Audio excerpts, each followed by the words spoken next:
interview from Monday. If you haven't caught that, I think it's one of the Sellers has done, obviously, podcasts and has gotten a little talkative, but I thought we had a good interview with him, and I want to replay that. Well, we did, and he does seem to kind of be coming out of his shell a little bit. And on Monday, I was eating breakfast, and I don't know if you listen to Split Zone Duo at all, the podcast. It's a pretty popular college football podcast. One of the guys, Richard Johnson, was sitting near me and told me, I enjoyed the show, and he mentioned that they were going to have Sellers on, and I said, don't expect a whole lot out of him, because again, he just doesn't give a lot of insight when it comes to his answers. And I talked to him again on Wednesday. I was like, how was he? He said he was pretty good. So he does seem to be, kind of coming out of his shell and understanding that he's obviously the face of this team, and that's going to garner a lot more attention. And being yourself and being a little bit more open, I think goes a long way.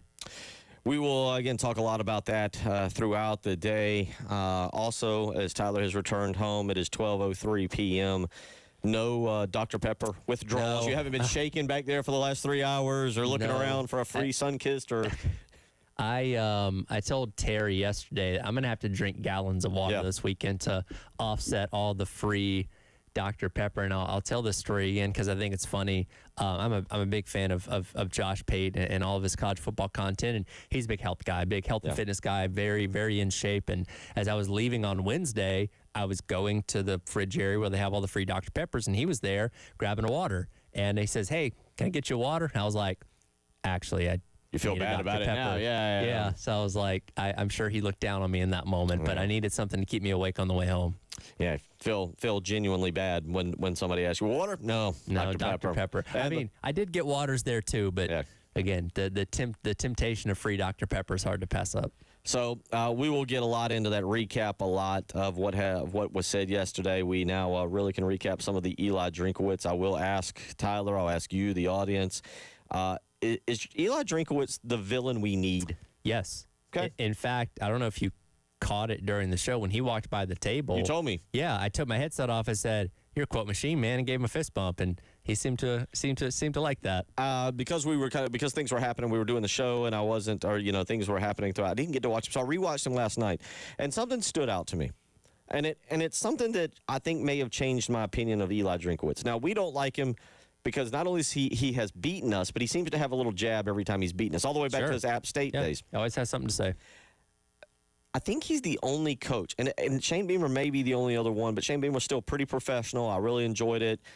Eli Drinkowitz is the one who spends 35 minutes up there really just smiling the entire time. Like legitimately happy to be there because he knows at any moment he can let off a little zinger, a little jab, and he seems like literally happy to be up there, whereas 15 other coaches are like, oh, boy. You know, on the plane ride over, he's got his notepad, and he's preparing for, I've got asked about this, I'm going to say this in my opening statement, and have this. Like, the thing about I'm not going to answer questions about Epstein, JFK, or whatever. Yeah. Like, he planned that. He was thinking about that days ahead of time, like, all right, I'm gonna really give him a zinger right off the bat here to let him know I mean business. So yeah, he was planning plenty of those things, I'm sure. We'll talk about him. We'll also get into, now correct me, this is the fun part about being over there. You're more in tune with what exactly is going on because they'll kind of tell you stuff. They'll say, hey, coming out later on today, we got the SEC media polls.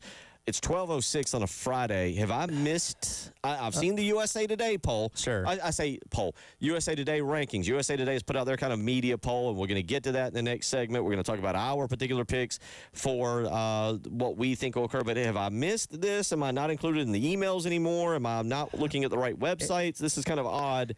I'll be honest, and maybe it'll come out during our program. It's kind of odd that it's taken this late, according to how I've seen it happen in the past. Yeah, I've not come across anything yet. I know it is usually sometime around lunchtime on the Friday when it comes out, so will be refreshing to see. I submitted mine. Again, your days kind of run together. It's almost like being in a Vegas casino. And for some reason, I thought it was due on Wednesday, so I was frantically trying to finish it on Wednesday before 6 o'clock, only to realize, like, I had an entire other day to do this that I didn't have to rush. It's okay. But, oh well. It's all right. That's no problem. So we'll patiently look for that. We will give some of our picks on that coming up in the next segment, and we'll look for that throughout the afternoon. I am interested to see if Lenore Sellers is second team preseason All SEC. And I say that because nothing against Arch Manning. Arch Manning may be the best quarterback ever to play college football. He may be the best quarterback ever to play in the history of all of the world. He may be the best athlete ever. I don't know. Right now, we're trending on Arch Manning being the all-time greatest athlete ever. Michael Jordan, get out of the way. Lionel Messi, get out of the way. Arch Manning may be the top athlete of all time. But I am interested to see where Lenore Sellers fits in there. And yes, I'll say it, and this is a homeristic, biased opinion. If Arch Manning or DJ Lagway is number 2 on that list and not Lenore Sellers, I rip it up and I throw it in the garbage. Sure. And I do other things to it besides just set it on fire. And again, you have, there's so many countless number of media people there, and a lot of people will lean towards their own team when it comes to voting on certain players, and a lot of people will just kind of go with what the overall hype says. And again, we have not seen in a very long time the amount of hype for one player like Arch Manning before ever truly proving himself. And I think we're all anxiously waiting to see what that is going to look like. And again, if he ends up being the first team All SEC quarterback, I'm not going to sit here and tell you I'd be shocked by it. 803-404-6100. So we'll get into a lot of that. Recap not only the week that was, but we'll recap South Carolina. There was some quotes. There's a lot of stuff happened throughout the week that we kind of missed and maybe didn't discuss enough. We'll get into that. Coming up again, we will replay that Lenore Sellers interview as well. But also, we'd be remiss if we didn't mention. Oh, all right, British Open. Now, where are you on this? I'm not only a big golfer, or a gopher, as some would say, but a big golfer. But I get into the majors, and Preston's had to listen to me for the better half of 2 years as pretty much a non-golfer. Like, my excitement for this, we didn't do it yesterday because there was a lot more that I would say people would want to hear about than the British Open. But day 2, number 1. You start my day off with sports. It's kind of like this is what has happened with Premier League. Sure. I wake up on a Saturday morning, and at 7 o'clock, you got something to gamble a soda on with a buddy. Count me in. I'm slowly working my way into F1 racing. Interesting. But yes, because again, it's on. Sure. Monaco. Early in the morning. But British Open, loved it. Got up this morning. Some really fun names at the top of that leaderboard on a course that's right now being pretty much dissected by good golfers. Brian Harmon's at 8 under after a 65 today. Haotong Li, Chinese golfer, right now wrapping up his second round, is tied for the lead at 8 under. Matt Fitzpatrick, a former U.S. Open winner, is at 6 under. Some dude named Scheffler, I think they call him Scotty, is right now worked his way to 6 under and is 3 under for the day. Robert McIntyre, who I didn't realize was as good as he is playing really well. He's 5 under through the tournament, has wrapped up day 2. Rasmus Højgaard, twin brother of Nikolai Højgaard. They're both in the top 10 right now. Tyrell Hatton, who's not afraid to hit a bad shot and then yell some words we're not allowed to say on open air radio, is a very interesting person that is in the lead. Rory McIlroy has wrapped up the day and is 3 under within shouting distance. I'm a big golf fan. I love it. I love the British Open. This is now the last major of the year, kind of like Major League Baseball, which we'll talk about later.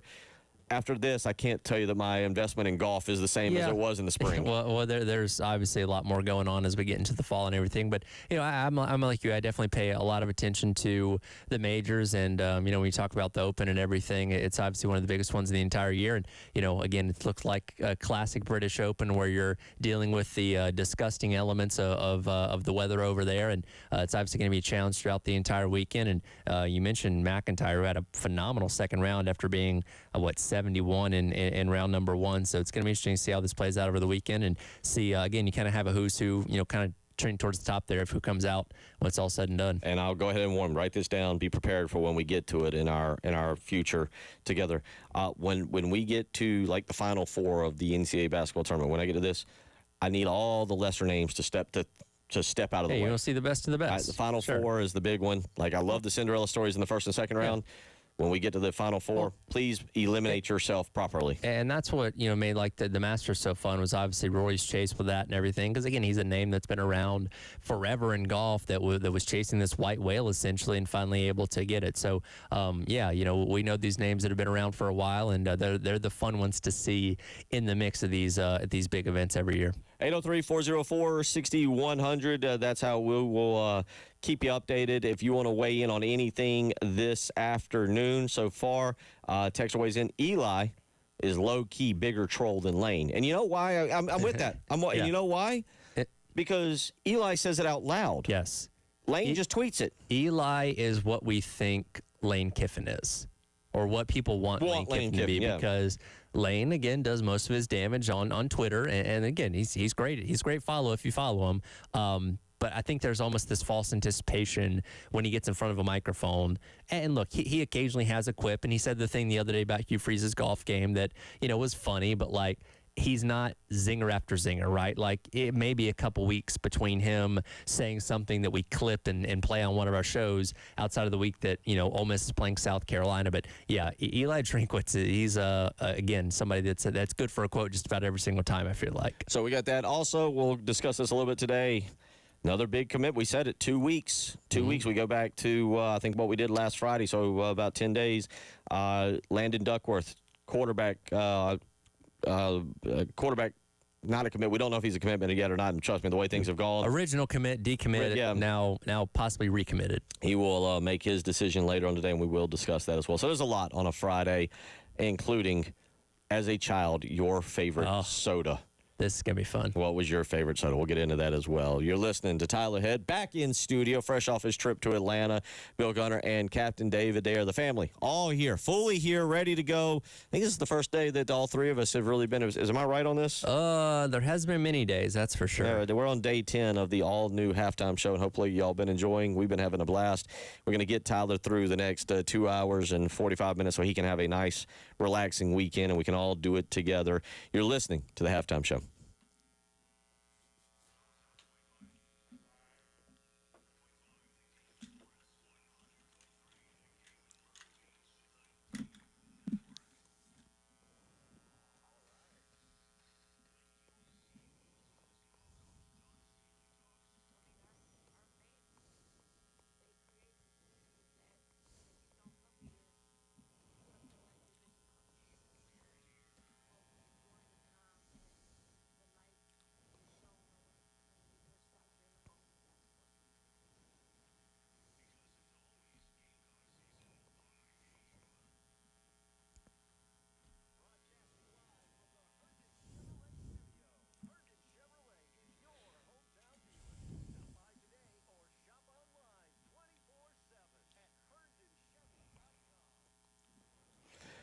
Bill Gunner for Mid-State Roofing. Well, they have been the proven leader in the roofing and waterproofing industry for over 30 years. Can you believe that? Over 30 years. Now, 30 years is a long time, and you must be doing something right if you've been the proven leader in the roofing and waterproofing industry. And it's their service. They will make sure that your business or your home is taken care of and keeping your operation dry and running long into the future. So give them a phone call today and line up your appointment or your maintenance.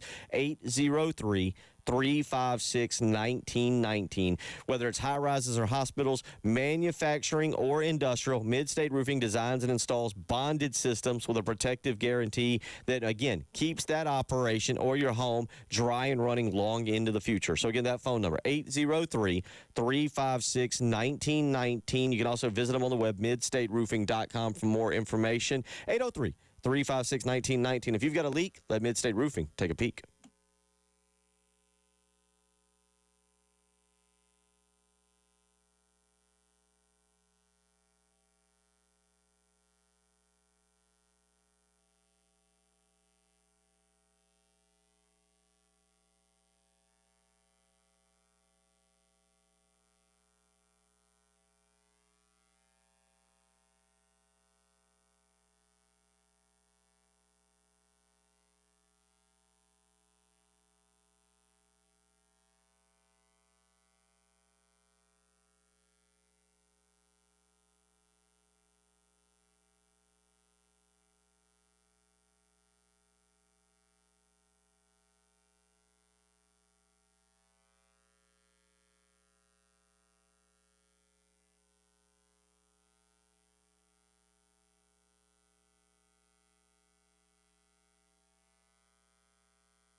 They put you in this little room with just about anything you want to eat or drink. And since number one, I wasn't hungry but thirsty, and number two, they was free, I must have drank me about 15 Dr. Peppers. No truth to the rumor. That was audio caught off air on Tyler Head this week as he was enjoying his time over at SEC Media Days, getting ready for the 2025 season. I don't know if I got to 15. There was, I want to say, Monday and Wednesday, I think I drank at least 2. So I was probably somewhere around like 6, 7, something like that over the course of the week. Because, like, if you drink it too early, then you're, like, having to go run to the bathroom back and Very forth. true. And, again, commercial breaks are only so long, so I had to be careful there. So I tried drinking them later in the day, which, again, typically is why you heard the can crack while we were on the air. But, yeah, I think I probably put down 6, 7, maybe 8. Very nice. Very nice. Good numbers. Rookie numbers. We'll pump those up. But rookie numbers. First year, I get it. Again, I didn't know what to expect going in. I'm like, oh, they weren't kidding. It's free. And because we were positioned right in front of the food area. And by the way, the Omni hotel staff was the one that was catering the food and everything. And literally, I feel like every hour they were coming by with another, like, pallet case of Dr. Pepper to restock the fridge. Yeah, no, they stay on their A game with that. But glad you made it back. Glad you hadn't had a sugar overdose or anything. I started hitting the 0 sugar ones towards the end there because I'm like, this, and my face breaks out if I drink too much sugar, so had to be careful. Very wise, very wise. What has not been broken out yet, at least as far as we can tell, is the actual SEC Day, Media Days poll. We'll get those from the media. I kind of assume by the end of our program. I am interested to see. This is one of the few years I can say legitimately, like, I am interested to see what the media thinks of South Carolina and Shane Beamer's program. Let's start with this. The USA Today has put out their 16-team ranking of the SEC, only of the SEC, and where do you think, let's start before I give you, and I'm sure you've seen it, but where do you think South Carolina would check in right now on the 16-team ranking? I actually haven't seen this. I'll take a guess. I know 8. Very, very high. Too high? South Carolina outside the top 10 according to the USA Today. Oh, okay. Doesn't even get a write-up. They did a write-up on the top 10 teams. South Carolina checks in at number 11 on the rankings. As I read through this, I thought, okay, I can see some arguments. I can see some valid points. Sure. Missouri at 10, Oklahoma at 8, though. Define that one for me. Let's start with that. Now, both those teams, I guess because they return so much on defense, I guess that's kind of the way they're leaning. And, of course, Carolina loses basically half of its defense last year to the NFL draft alone, let alone guys with eligibility and all that kind of stuff, and guys that became undrafted free agents. So I guess you're leaning on the fact that those teams are going to improve at defense. And then it seems like John Mateer is going to be a better quarterback than the situation they had last year out in Norman. I'm still not sold on Bo Pribula yet because we just haven't seen enough of him. But whoever made this list, I feel like is leaning on defense because, again, I think Sellers is a better quarterback situation than those two other schools, but the defense is still the question mark for the Gamecocks. Yeah, I don't. As I read some of this, and I'll give you the whole rankings here in breaking everything down. But as I read through all of this, it did kind of make me wonder: are we locally dismissing all of the losses? That are we focused too much on? Hey, we got Dylan Stewart back. Sure. Hey, Lenore Sellers is back. Are we doing that a little bit over the top? I feel like we're focusing on everybody's upside, right? Because while, yes, you have a lot of unproven production, you can say, okay, well, Monkel Goodwine was a 4-star guy coming out of high school. Same things with Sean Murphy and Justin Okoronkwo. J.R. Johnson, somebody that we've heard a lot about in his time on campus so far. Again, the defensive back room is a little bit more, fleshed out with proven guys like Kilgore and DQ Smith. Judge Collier, Brandon Cisse has got a lot of production from NC State coming in. But these other guys that we're not as sure about, I think we look at what their potential is, and it is very high. That doesn't mean they're going to go out there and do it, obviously. But I think you can have optimism when you look at it, even though some of these guys haven't quite proven themselves yet. Yeah, I'm with you. Now, let me just for those of you clarifying, on Monday or Tuesday, I believe it is, they released their power rankings, different than how they do. They also had South Carolina at number 11, and it did say South Carolina would be defined by a 5-game stretch in October. I think we all agree with this. In November, LSU, Oklahoma, Alabama, Mississippi, and A&M. Given the rest of the schedule, taking 3 of the 5, they would probably leave the Gamecocks in range of a playoff berth heading into the rivalry with Clemson to end November. Yeah, again, the entire season is basically going to swing on that middle portion, and the A&M part of that is something we haven't talked about quite as much because it is after the bye and starting off the month of November. But if you are sitting there through October and you somehow manage to go 2-2, then your margin for error is at 0, and you're going on the road in early November to A&M, a place that you have not won at in the history of this rivalry, if we want to call it that, with the Aggies. That's not easy. And again, you got the Coastal game before Clemson after that, but I feel like the A&M game is maybe one of the more overlooked ones on the schedule so far this year. So let's go to it. How did you we don't have the legitimate, and I just say this, the legitimate SEC Media Day polls. Give me your top 5. And then give me, if South Carolina's not in there, give me where you placed the Gamecocks. Yeah, so you want me to go 1 to 5 or 5 to 1? Whatever you feel like. It's your day. So I'll go 5 to 1, and I do have South Carolina coming in at number 5. Again, I think when you have the quarterback situation figured out, that can not erase all other concerns, but can get you a long way. And I have a lot of belief in Sellers that year number 2 is going to be even better than year number 1 was. And yeah, he may have to carry a little bit extra load because of some questions around him, but I have belief that he can obviously do that.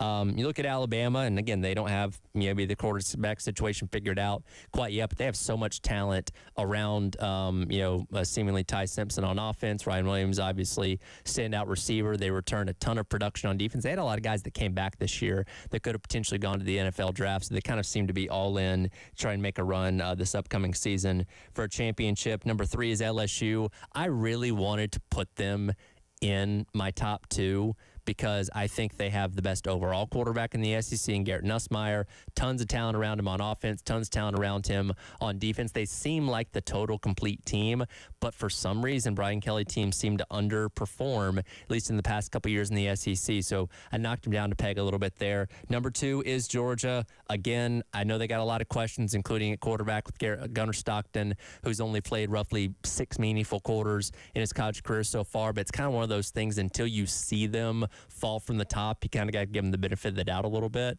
And then, of course, that means Texas comes in at number 1. But I said this earlier, that is not indicative of me saying that Arch Manning is going to go out there and be the Heisman Trophy winner, first overall pick. When you look at all the talent they have on defense, all the talent they have around them on offense, the great running back situation, great offensive line, like, he doesn't have to be a superstar, right? He doesn't have to be Cam Newton. He's not carrying a team of nobodies on his back to a championship. I think he just has to go out there and be good enough. Because, again, they were in the semifinals and a 1 turnover away from maybe winning it and playing for a national championship with Quinn Ewers, who, last I checked, was a 7th-round draft pick, who was good but not, like, phenomenal. So if Arch Manning can be a little bit better than that, then I think Texas will be just fine. You've got a masterful play caller in Steve Sarkisian that's built this offense around him and gave him all the weapons that he needs. He just has to be good enough, and that team will be successful. Good call. Good call. I don't agree with you on all that, but so I went. I'll start with. I'll go 1 to 5 here. All right, to build suspense, I'll go 5 to 1. Okay. I went with Alabama at number 5. All right. Something about Kalen DeBoer. I was a huge Kalen DeBoer fan when he went to Alabama. I even said prior to going to Alabama, I thought Kalen DeBoer might be a better head coach than Nick Saban. Okay, it was a hot take. That's a take. We do that sometimes from 6 to 9 when you're not completely awake and you had enough caffeine. You say some really stupid stuff. People know that. But I am interested to see. Also, Ty Simpson, is he the guy? I really, there's no quarterback. Arch Manning, Gunnar Stockton, DJ Lagway, Lenore Sellers. There is nobody in this league, I think, who has more to answer than Ty Simpson because of what he takes over and the expectations of Alabama. Yeah, no, and again, from Kalen DeBoer, what he said the other day, it's still a competition. Like, if they were playing a game tomorrow, Ty Simpson's your starter, but it doesn't seem like a done deal yet as Austin Mack and Keelan Russell are still putting some heat on him. A lot of questions about the South Carolina defense. That's why I have them at 4. Lenore Sellers has them, though, up at 4. I think the offense. I think we're going to see the wide receivers play better. Okay. Too. I'll come back and circle that in the next segment. Number 3, Georgia. I can't count out Kirby Smart. I still got Kirby Smart as the best coach in this league. He'll figure it out. Last year was a bad year. I'm going to go Texas at 2. I'm going to go Texas at 2, and I got LSU and the best quarterback in the league, Garrett Nussmeier, at 1. And I think Brian Kelly's a great coach. I think this year he puts it together. So that's our top 5. We'll come back. We'll revisit that. We'll also go back and look at South Carolina this week. A few questions we missed. There's a big one, actually, that I don't think we're talking about, and I'll bring that back up. You're listening to The Halftime Show.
12:35 on a Friday afternoon, getting you closer to the weekend, getting you closer to some lack of sports this week. This is kind of it. Yeah, it's the. Well, at least we have sports. You got baseball. You got Major League Baseball well, and British Open. How excited are you going to get about that right now? Depending on who you're rooting for, we'll see. But yeah, you have a little bit of something. But we are now 13 days away from the NFL Hall of Fame game, and the week after that, you get the full-on slate of NFL preseason games. Like, preseason's one of those things that, like, it's the perfect background noise, right? Like, and depending on, if you're watching the team you root for, you may actually be interested in, like, the position battles and stuff like that. But just something about having football on TV while you're doing other things or whatever, it's just a comforting feeling, right? And that's something I look forward to very soon. 803-404-6100. About an hour ago, Brad Crawford put out a tweet. It says South Carolina is expecting an announcement on Rasul Faison basically anytime soon. Okay. His tweet actually reads, expecting South Carolina to receive an official ruling on transfer Rasul Faison soon. This is not a UNC Tez Walker situation from 2023 that spilled over into the season. It's cut and dry. I need more specifics than soon, because soon could mean 10 minutes. Soon could mean next week. Soon could mean 2 weeks from now. Like, I need more than that, unfortunately. Good point. But for those wondering, we've gotten a text in already today. For those wondering, that is where Rasul Faison Watch 2025 continues on. Again, I'll go back to the beginning of the week where I thought this was going to be something that was going to get, Shane fired up when talking about it, but he seemed coolly calm and confident that something was coming soon. Again, using that word again. So I don't know. Maybe it's finally going to happen. Just some kind of ruling in, even if it is a no, just to not be in the dark of will he, won't he, so we kind of know what's up with the running back room now. 803-404-6100. So there's your update on that. Are we overlooking special teams? I've heard some people talk about it. Sure. I'm not saying that everybody has. Maybe I should put it independently on me. Am I overlooking special teams for South Carolina? I think, when you have a program that's been as good at it, especially under Beamer, I feel like it can always be one look at those kind of things that's a given more often than not. Like, of course, South Carolina is going to be really, really good at really good at special teams. But as we're going to hear from Beamer here in just a second, I believe, it's very rare that you're having to replace pretty much everything when it comes to those specialist spots. Yeah, let's hear. Tuesday. This is the day after Shane Beamer spoke, after Shane Beamer spoke. But he brings up, and I didn't think about this, replacing Tyler every one of your special teams needs. And here is Shane Beamer from Tuesday talking about replacing all of special teams. And then in special teams, this will be my 26th year in coaching coming up. And I don't believe I've ever been a part of a team that has to replace literally every key part of their special teams units like we do this season. We'll have a new punter. We'll have a new place kicker. We'll have a new kickoff guy. We'll have a new holder. We'll have a new snapper. We'll have a new punt returner. And we'll have a new kickoff returner. So we've been very spoiled. Every punt that we've punted, the football at South Carolina since I've been the head coach, Kai Kroger has punted the ball. So the first time we punt, and hopefully that won't be anytime soon, we'll have a new punter out there as well. But those are guys that are young and talented, and excited to see what we do in year 2 under Joe DeCamillis as our special teams coordinator. We've got to continue to be aggressive and opportunistic there. We've led the SEC in block kicks since 2021. There's a lot to untangle from that. Number one, the Kai Kroger comment blows my mind that's the only dude who's hit a punt for South Carolina during the Beamer ball era. And for basically 3.5 years, Hunter Rogers was your long snapper. He took over roughly halfway through that first season with Beamer and never relinquished that job. So 2 of your spots were occupied by roughly one person for almost that entire time. And we've never, look, other schools, every once in a while you see a bad snap, bounce it back to the kicker, bounce it over, throw it over his head, throw it to the left, throw it to the right. I don't remember any of those. I'm not saying there hasn't been one, but it's also because I don't pay enough. We all assume that that's the easy thing to do, right? Snap it back, grab it, kick it, move from there. In South Carolina's case, maybe throw a touchdown pass. but I don't remember any hiccups in the special teams in that manner. No, it seemed to be pretty, efficient. I mean, last year you obviously had a higher rate of missed kicks with Herrera.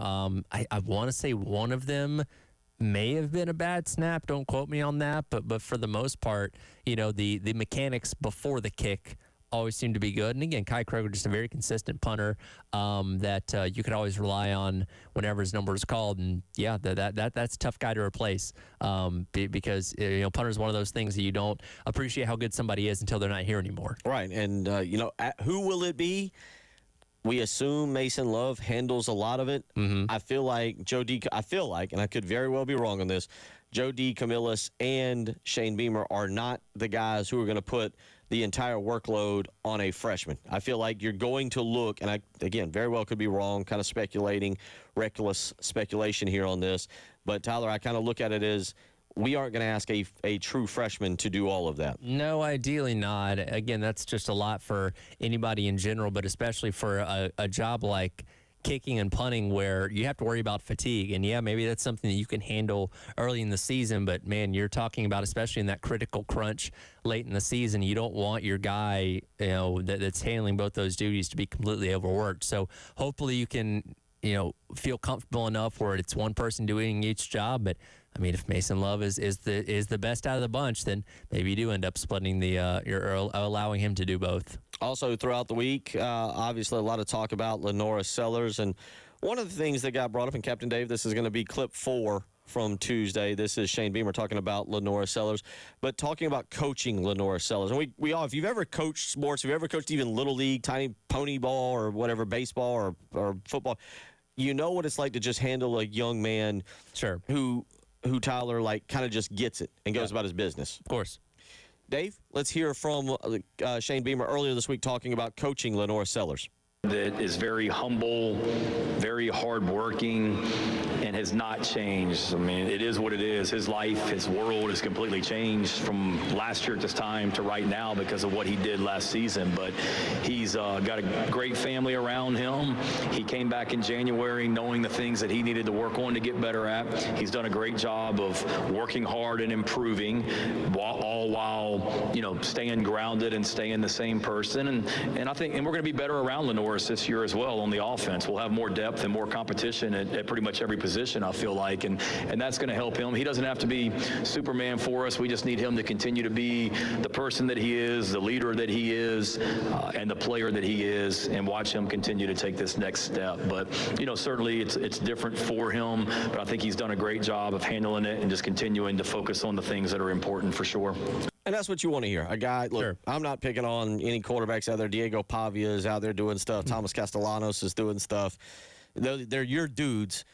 But for a coach to have a quarterback who kind of gets, this is how I got to handle the media, this is how I got to handle my teammates, I got to how I handle my coach. It's got to be very refreshing. And not that South Carolina's dealt with issues like that so far in the past. Sure, you have a quarterback that is not going to get you in hot water with something he says or getting into trouble off the field. Lenora Sellers seems like a perfectly respectable, well-mannered guy, and we had him on the show the other day. We'll replay for that. Coming up here in just a little bit, but he seems to be somebody that you don't have to worry about when it comes to the off-the-field stuff. 803-404-6100. We'll come back. Let's all take a little trip down memory lane. We were all kids, just like Tyler mentioned, with a sweet tooth, likes a little bit of sugar. What was your favorite? We've asked you what was the most off-brand soda products you've had, pop products, if you want to be from the North, cool. But what was your most off-brand soda products? What was your most favorite? Dr. Pepper, Mountain Dew? Was it a Simple Coke? Was it a Pepsi? Maybe did you like Sunkist or any of those? What did you have? What was your go-to soda growing up? We'll get into that when we come back. You're listening to The Halftime Show.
12:49 on your Friday afternoon. Maybe some recruiting news. Maybe.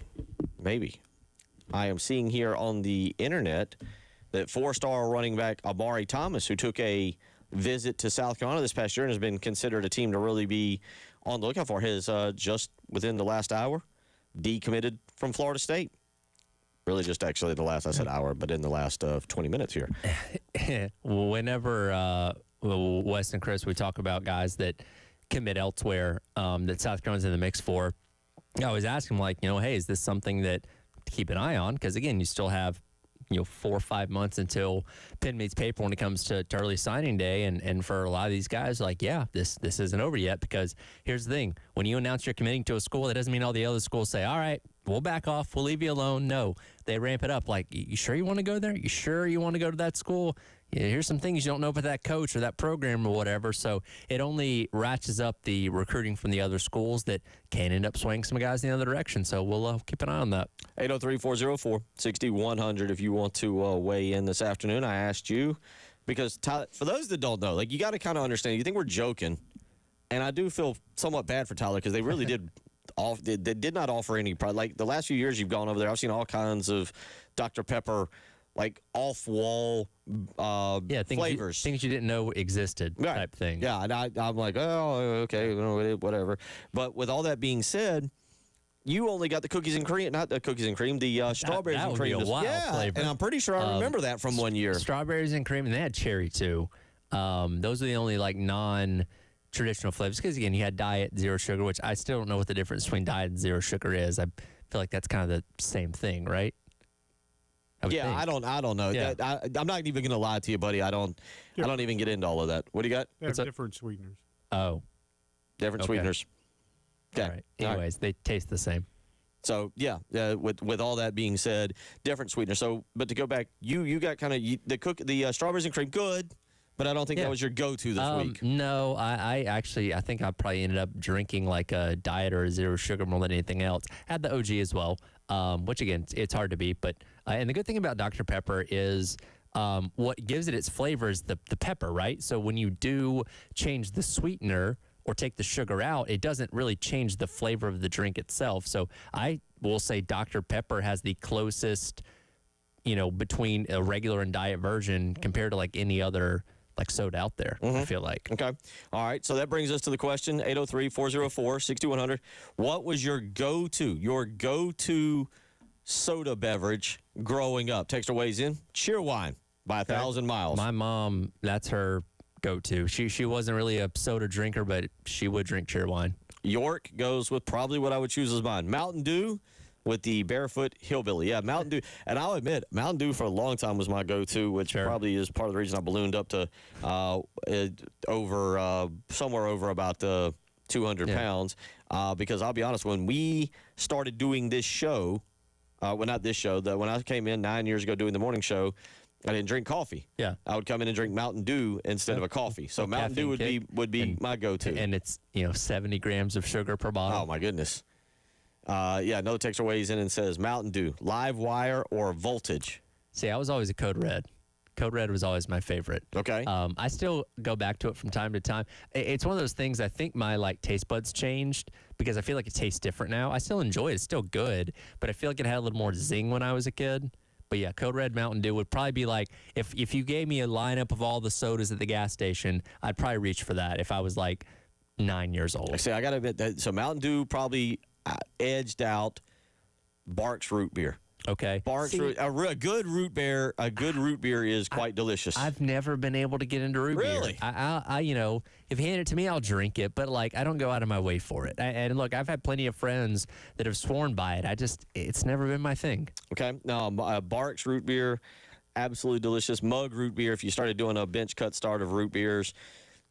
But a root beer was... Now, I do enjoy a root beer float. A little ice cream in there, that's good. But, drinking a root beer by itself is just, I don't know, that's not something I've ever been into. Another texter weighs in with the old school RC Cola. Ooh, did you ever really get into the RC Colas? I've had some RC Colas. Funny enough, I took an 8th grade trip to Washington, D.C., and, my parents went out. We bought a bunch of snacks to load in my bag, and for some reason, I had, a case of RC Colas So when I drink an RC Cola, I think of Washington, D.C. I understand. That's all right. Y'all missing the best one of all time. What's that? Sun Drop Cola predates Mountain Dew by decades. Wait, are you talking about, did Sundrop have a cola flavor? Well, no, it's called the Golden Cola. It's Yeah, not really okay. I was like, cola. because that's like, it's a Mountain Dew-esque type of soda. No, Mountain Dew is a Sun Drop. Well, but it's like, it's that same type of like citrusy Yeah. soda, which Orange, lemon, and I lime. still drink Sundrop. I enjoy it.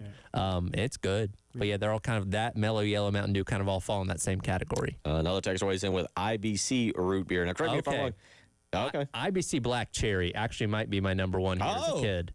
That, you want to talk about a phenomenal drink? I forgot about that one. But yes, IBC Black Cherry, great. And Michael weighs in with not liking root beer is un-American. I might actually be able to sorry. get on board with that. Yeah, might be able to get on board with that. You got to be able to enjoy. Now, root beer float, root beer. Yeah. Okay, I'll tie them all in together. But you know what? I'll change my answer. IBC Black Cherry. That might be my go-to. Fresh off his week of nothing but Dr. Peppers and a few waters here and there. We do that. We'll come back next hour. We'll update the British Open, get you an update there. Also, there's a lot of things going on. Might be a battle brewing. I'll tell you about that.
Yeah, we gotta get some new music on that one. It's not. It's gonna update that, but we'll get to that. Yeah. Here is we are fresh off of SEC Media Days. Tyler Head back in town and just feeling good to be back around. Yeah, it is. Again, fun week, but I think we're all ready to get back home. And I will say, I don't think there's any more of a agonizingly long stretch of drive than the final hour between the state line and back home here. It's only 60 miles, but I feel like it's, 300. Yes. It just goes on forever and ever. And you're counting exits, right? Right. Because I live off exit 58. So I'm like, all right, I'm at 30, 28 more miles. And then like another 10 minutes goes by, I'm at 31. Yes. It just keeps going and going and going and going. And they start teasing because they have the half mile markers. Right. So, now we're 32 and a half. Oh, great. Now it's 33 and a half. Like that last stretch, that's tough. No, you're 100% right about that. It also, I think it's like from 130 something to 180 something. There's no exits or anything. You can't pull off at a gas station or anything. Once you get past Lake Oconee, pretty much until you get right outside of Augusta, there's nothing at all. So it's just monotony of trees and the occasional exit where there might be a gas station. So glad to have you back, and we will get through. Tyler will handle next week, and then we will really kick into high gear for football season coming up on Monday, the 28th, I believe it is what it will be. Yes, that sounds correct. 803-404-6100. That's how you can weigh in if you want to do so this afternoon as we get you up and going. So I will tell you this. As I reviewed everything from the weekend, Tyler, or from the week, and I started thinking about it, and one of the things that I really feel is brewing is a true battle. I mean, like a battle royale, if you will, between the SEC and the Big Ten on the number of conference games. Yep. 8 or 9. And it felt like Greg Sankey stood firm in his 8 games. And I'm thinking, you tell me if I'm wrong, I'm thinking that this is him backing his coaches and what he feels is best in order for him to get the most amount of SEC teams into the college football playoff. Yeah, because the standard that we have right now when it comes to this current iteration of the committee is that, your record matters a lot, whether you're playing quality opponents or not. And if you're saying, okay, now every team in the SEC has one more game, well, guess what? Half the league's now open to having another loss. And how does that affect the number of teams you get in the playoff? We don't really know, and it doesn't seem like that's a risk the SEC is willing to take right now. Now, I do think at some point ESPN's going to be like, hey, if you give us a 9th game, we'll give you X amount more dollars, and everybody would be cool with it. But for the time being, without that guaranteed money and potentially losing more spots in the playoff, I don't think anybody's going to want to sign off on that. 803-404-6100. I tell you what, let's listen to Greg Sankey a little bit. This is from Monday in his opening press conference. This is him debating the 8 or 9 conference schedule that right now I think is about to become a big debate between the SEC and the Big Ten. Last season, all 16 members of the Southeastern Conference played at least 9 games against what you would label power opponents. We had several that played 10 of their 12 games against power opponents. Some conferences have that, some don't. The same will be true this year. And we have Washington State, and we're obviously transitioning in the Pac-12 that's included in that group. And we again have several of our football teams that have 10 of those power games embedded within their schedule.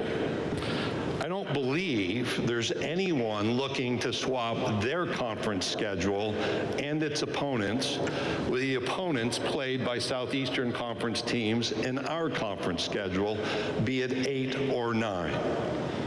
I handed out a bunch of stats that created a stir in Destin that showed there's a rigor here that is unique.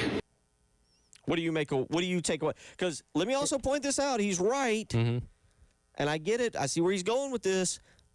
Ohio State does play Texas. That would be their 9th game. Now, that would give Texas technically their 9th game against because remember, Texas opponent in conference, Texas A&M counts. Yep. Michigan's playing Oklahoma. Mm-hmm. Michigan's doing the same thing. But they're getting to 9. Oklahoma, they don't play Oklahoma State anymore. Sure. Yeah, no, it goes back to the argument that we've had for a long time that the SEC is the deepest conference. And yeah, we kind of focus on, the heavy hitters like the Georgias, the Texas, and the Alabamas. But again, South Carolina kind of exists in that middle ground. They're not an easy team to play. Ole Miss, obviously.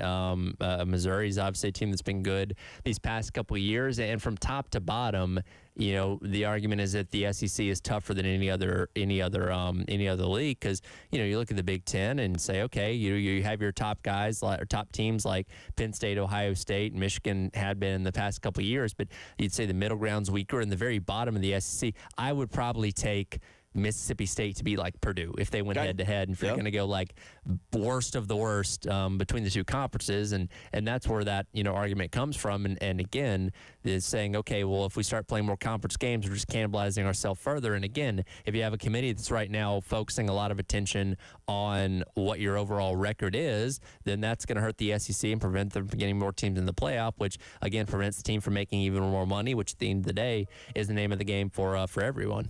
Yeah, and so to me, this is what the holdup is going to be. If the Big Ten and the SEC can come to an agreement on how many games you're going to play in conference, and I feel like the Big Ten right now is going to hold this over the SEC's kind of head and say, no, this is the way it's going to be. We're playing 9. You better meet us, or else we're not going to agree to any stipulations you want for the college football playoff. Yeah, no, absolutely. And again, until the money starts swaying people's opinions, I don't know how we come to an agreement, because it seems like an impasse. Because for a while, I'd say for the beginning of the year, it seemed like the SEC was in agreement with the Big Ten on the 4+4 +2 +2 +1 model, where it seemed like, okay, that's definitely going to happen because those two conferences wield the most power, obviously. And then somebody looked around and said, hey, we could get more teams in if we did this 5 and 11 thing, right? So again, now you have the split, and it doesn't matter what your Mark or Jim Phillips or anybody else with the other conferences think. It's going to come down to Greg Sankey and Tony Petitti. And again, when mom and dad are arguing with each other, who wins here? Sit in the back seat and just hope somebody. You got to sit back and wait. Like, we're going to come to an agreement at some point. I just don't know what it's going to be. Ooh, we got it, Tyler. Yep, it's it out. just came in. You see it? All right, let's get to this here, and then we're going to come up in the next segment. We're going to replay our Lenora Sellers interview that we did earlier this week. And as I scan quickly, okay, they got South Carolina the black helmet. That's what confused me. I was like, wait a minute, they don't have South Carolina. They got the black helmet. By the way, we need to circle back to that. The SEC 2025 media poll has just been released.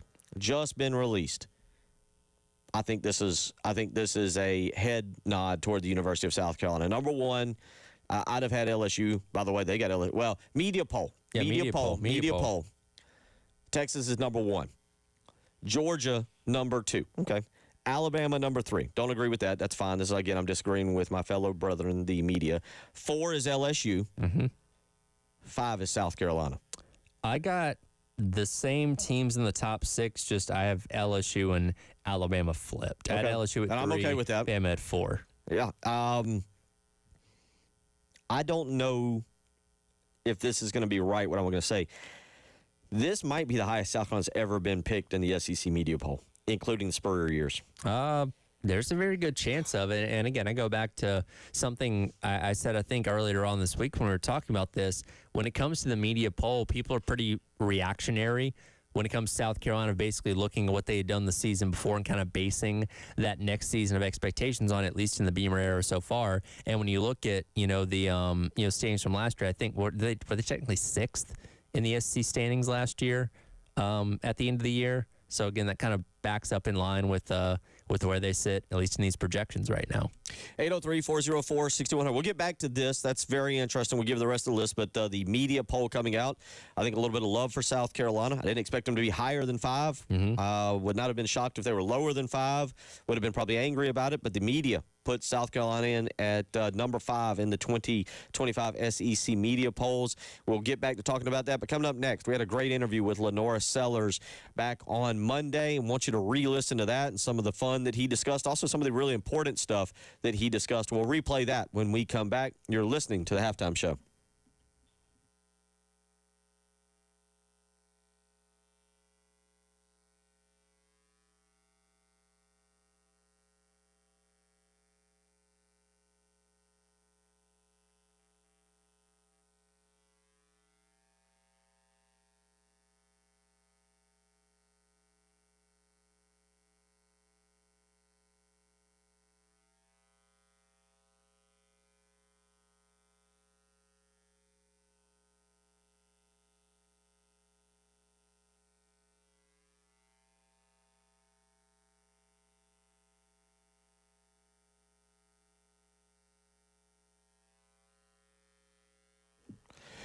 Bill Gunner for the Men's Clinic and Dr. Dan Balknight. Guys, we're getting older.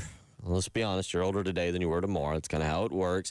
But what I'm worried about is your health. And as you get older, don't start shrugging off your health. Go to see Dr. Dan Balknight. If you're noticing some things such as not losing weight the way you used to after working out, maybe you're losing some hair follicles, maybe you've listened to me, you have a little bit of brain fog, you're not remembering things the way that you used to, maybe when you go home in the evening, the excitement of being home isn't quite there, let's just say the way it used to be. Well, when I say that, that's more than just simple health problems. That's something you need to get checked out. It's time to call Dr. Dan Balknight. They understand there's nothing generic about you, so do not settle for general medical care. At the Men's Clinic, they are the experts in men's health. So call today and line up your appointment, 803-875-MENS. For more information, visit them on the web, themensclinicsc.com. Again, that's 803-875-MENS. Give them a phone call today and tell them Bill Gunner sent you.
Not only is Tyler Head, but is the one and only, the new face of South Carolina football, Lenoris Sellers. Mr. Sellers, Mr. Head, welcome to the program. Hope y'all are doing well. Yes, sir. Thank you. Hope you are well as well. How's it going today, man? Good. Doing well. How's obviously a lot, very busy, very exciting. Be around here at media days. Your first trip here. What's the morning been like for you so far? It's been interesting. I've seen a lot of stuff, met a lot of people, seen a lot of people from TV and stuff, shaking hands with a lot of people. So I mean, it's a fun experience. Yeah, very cool. Let's cut up with you for a few minutes here as I'm actually sitting here in the studio. I'm looking up and you're talking earlier to somebody. Let's start with the suit. Very nice, very calm, very almost similar to maybe a buddy of yours, Colin Murray Boyles, who a couple weeks ago in the draft was very professional. It appears to be on television a black suit with maybe a pastel garnet tie. Yes, sir. Yes, sir. Well, give us a little breakdown on that. Did you choose that? Does the university hand it to? Does mom come up and make some recommendations? How do we arrive at this what is it? What do you kids call it? The drip these days? Yeah. So I had a couple in my closet, but I knew what tie I wanted. I wanted a tie that was kind of like this design, but Gamecock colors. And, I mean, it was kind of rough to find it. But then I found one in Florence at Butler's, which is Mark Butler's store in Florence. And then it was like I had became between a gray suit and a black suit. And then the black goes with everything. It's Gamecock colors, so it went hand in hand. That is a very good look for you. All right, let's move to another question for you. You're not much of a talker. You probably don't listen to us. We tend to kind of make fun of you around here sometimes because most of your clips are 12 to 18 seconds. I think a couple weeks ago we had 8 clips from you and they didn't even total a minute. So as I look up and they're showing your highlights, you have big play. You get very animated. So when you're playing video, when you're playing the college football game with the guys back in the dorm, give me some good Lenora Sellers trash talk, or do you just make a play and look at them? It really just depends if you're playing online or if it's like in the moment, if it's a close game or whatever. Like you talk a little trash, obviously it comes out then, but then it's back to focus real quick because then they'll probably end up doing something good or I'll do something stupid, getting too cocky. Go ahead, Tyler. Go ahead. Yeah, I was going to say, I do have to ask, obviously, you're garnering a lot more attention this year given how you played last year. We see you on Heisman list and all those kind of things projected as a high pick in the NFL draft. How do you compartmentalize that? And I know you guys talk about blocking it out, but you can't ignore when people are talking about you at the same time. What's that kind of challenge like for you of balancing all that as you go into this season? Really just taking it day by day. Like, it's a lot of talk. People just in my ear left and right, just saying stuff, expectations, proud of me, stuff like that. So it's kind of like just taking it day by day, not getting ahead of myself, not thinking too far in the future, but not also thinking in the past either. And I know you're probably not going to remember this. Last time I saw you was at Darlington in spring of last year when you were hanging out in the pits before the race. And I went up, we talked, we took a picture and everything, but there was nobody paying you any attention. And again, you're taller than everybody else, stick out like a sore pink thumb, but nobody really knew who you were. And I imagine now that's a whole lot different. You can't really go anywhere, especially in Columbia, without getting noticed. I mean, what's it like kind of living this almost celebrity-esque type of life now as you go through your next couple years of college here? Yeah, people recognize me, stuff like that, and it's just pretty much like everywhere I go. So I mean, I'm not really like, I try to give people time of day when I see them, because Sure. It's kind of like that can make a big difference in somebody else's life. Like, what's nothing to me might mean everything to them. So it's kind of like you want to give everybody the time of day. You never know what they're going through and stuff. So smile, shake their hand, take a picture. It'll take 30 seconds. So. By the way, Brad Keselowski hasn't won since you were there before him that day. He might want you back on his pit box. Okay. Yeah. Oh yeah. Definitely. I'll definitely do it. That was fun. I had a good time.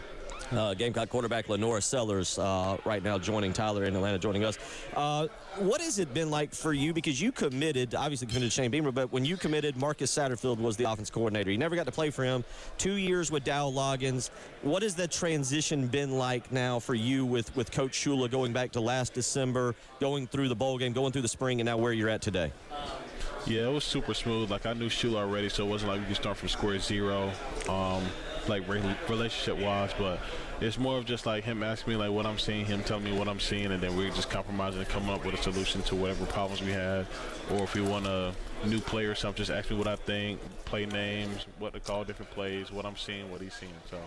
And how beneficial for you, and this just goes for Dow Loggins as well because he was at Arkansas, how beneficial is it for you to have two quarterbacks and two offensive coordinators that not only played the position, but played the position within this conference, kind of understand the grind and what you have to deal with when you're playing against high-level competition like you do week in and week out?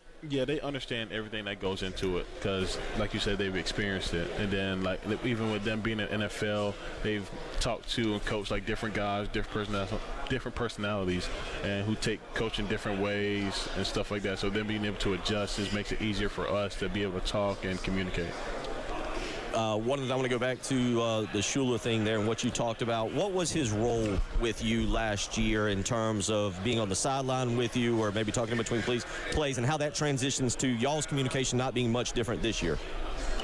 So he was on the field with me last year, so he has like game, like raw footage pretty much of me if I was super like into the game or emotional or anything like that. So I mean, he pretty much knows me pretty well, and then it's like, hey, so hey, like, what are you seeing? And he just gives me like a call sheet. He's like, what do you think would be good plays, or what do you like right here?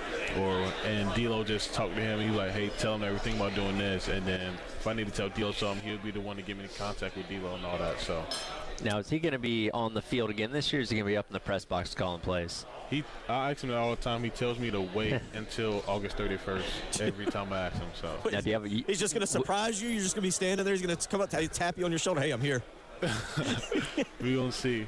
Now, would you prefer him to be down at field level again? Yeah, I prefer him to be back on the field just because that's what we did last year too. So, but if he needs to see something, he probably need to be in the press box. But yeah, because that's the trade-off. Yeah. Just a few minutes left with Lenora Sellers. So your brother enters the program now. What is the role of being big brother and the role of being teammate? Do you put him in a headlock if he drops a pass? Do you encourage him as a teammate, or do you treat him maybe like you did a few years ago when y'all were living under your parents' roof?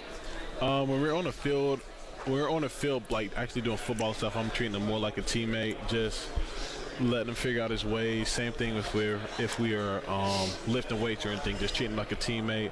If he's struggling, I'm not gonna go and like pick it up for him and like do it for him, but I'll be there supporting him.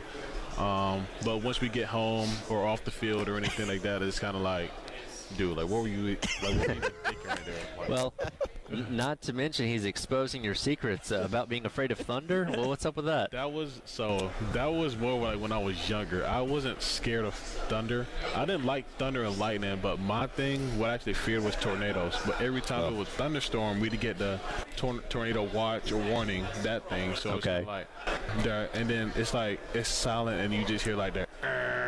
It's kind of like, oh gosh, what's going to happen now? And he'd be like, dude, are you serious? Like, come on, bro. And I'd be like, all right, the tornado come and then they will suck the house up. Then what? Now, are you afraid when visiting somebody else's venue this year they might break out some of those sounds to kind of throw you off or something?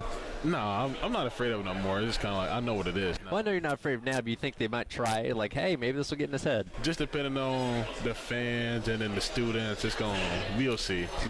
You have to win a game in like a lightning storm to get this to go away completely. And they'd be like, he's not afraid of it anymore. No. Don't play a game in a lightning storm. You got a career. Well, maybe not maybe at least in like a downpour. You know what I mean? Like safe for everybody to be there. You know what I mean? Get that out of the way. Say he's not afraid anymore. Let's get. I want to get a very serious question in. All right, which uniform? Let's get to put it out. Which uniform combination is for South Carolina is Lenora Sellers' favorite? Depends on the time of the game. At night, it's all black, but I like the all white as well with the white face mask. That was a good one. All right, let's take you back. Clemson run last year. The Clemson run to wins the game. Walk Tyler and I through what you saw, how you remember that play. I remember it being man coverage, and then they had a QB spot. I saw the QB spot, and then he dropped out. And then once I stepped up from the wide rushers, I stepped up again, and I looked down, and it was just green grass. So then I took it and ran, and then I seen the QB spot, but then offensive line blocked him, pushed him, and then he dove on my left side. So I saw him fall, and then out my right peripheral, I saw another player who probably would have tackled me fall because the dude who dived at me hit his leg and he fell. And then I saw a couple more clips in the finish, and I saw our guys block him, then I saw the end zone. So in that comment, you said I saw a lot, and I know we made a big deal of it. I don't know if you laughed in the dorm or you laughed. Was there a difference in wearing the goggles against the contacts? I mean, was that you again right there? You just said I saw. Was there a difference for you? Yeah. I mean, you can definitely tell. It was kind of like more like. Because the goggles is kind of like, if the sun was beaming on them, it was kind of like the goggles gave a shade to my eyes. But then with the contact, it was just kind of like you could see all the sunlight. It was everything was like super bright, and you could just like see more, but not like see more, if that makes sense. Yeah. Gotcha. Do you have a preferred name for that play against Clemson? We call it 3rd and Sellers because it was 3rd and 16, which of course is jersey number. Do you have a preference for what people call it? Nah, I like I like what you just said. I like, Yeah. Just like, I mean, everybody thinks of the Clemson game as just 3rd and 16. I like that too. So. Yeah, I mean, it's just perfect, right? Right after this interview ends, you better be on your phone with the NIL agent or who. They better TM that trademark that shirt real quick. We just require 10% of the cut. That's all. Yeah, I got y'all. We're poor radio people. Real quick, toughest player to play against in EA Sports college football for you on your team? Toughest player to play against on my team? Yeah. Dylan Stewart once his. Actually, Dylan Stewart and Brian Thomas, once their like highlight factor thing comes on, so once they get like a sack or something, it's kind of like you actually can't block them. Really? Even if you double them, they split the double team and all that. So. No, it translates to real life. Quickly before we let you go here, one game. I know they're all important, obviously, and you get 48 days until Virginia Tech. But one game or a couple games that you're kind of focusing on or circling more than maybe some of the others on the schedule. Let's see. I mean, obviously looking forward to the first game just because the first game. I mean, Clemson's another big one in the state, but like you said, all of them are super important. We go to LSU, which is a nice stadium, I heard. Mm-hmm. I mean, probably not a nice stadium for us to play in, but it's a fun environment. If that makes sense. So, but all those away teams, I just want to see all the SEC stadiums, really.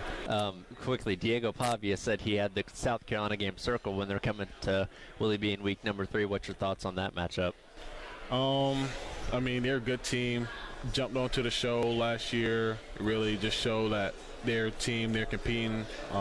So, I mean, it's always a good environment with them. And then they'll come to Willie B, which is another good environment, hard place to play as well. So it'll be a fun game. Final question for you. I know you got to go. How is Lenora Sellers different in August than Lenora Sellers was last August getting ready for his first start? I'll say I'm just a little bit more confident. Just having a little bit more fun, not super focused on being perfect and all that, not afraid to make mistakes. So, Tyler, I think we got multiple comments that were longer than 30 seconds. I had text Tyler and Terry right there next to you. I said, I want Sellers today because my goal is to get a comment longer than 30 seconds, and we did it. Cool, man. We appreciate you hanging out and opening up for us today. And, man, we're excited to see what happens in 48 days and what this season has in store. Oh, yes, sir. Appreciate y'all. He is Lenora Sellers. We're broadcasting live from Digital Drive here at SC Media Days. More coming up next here on The Game.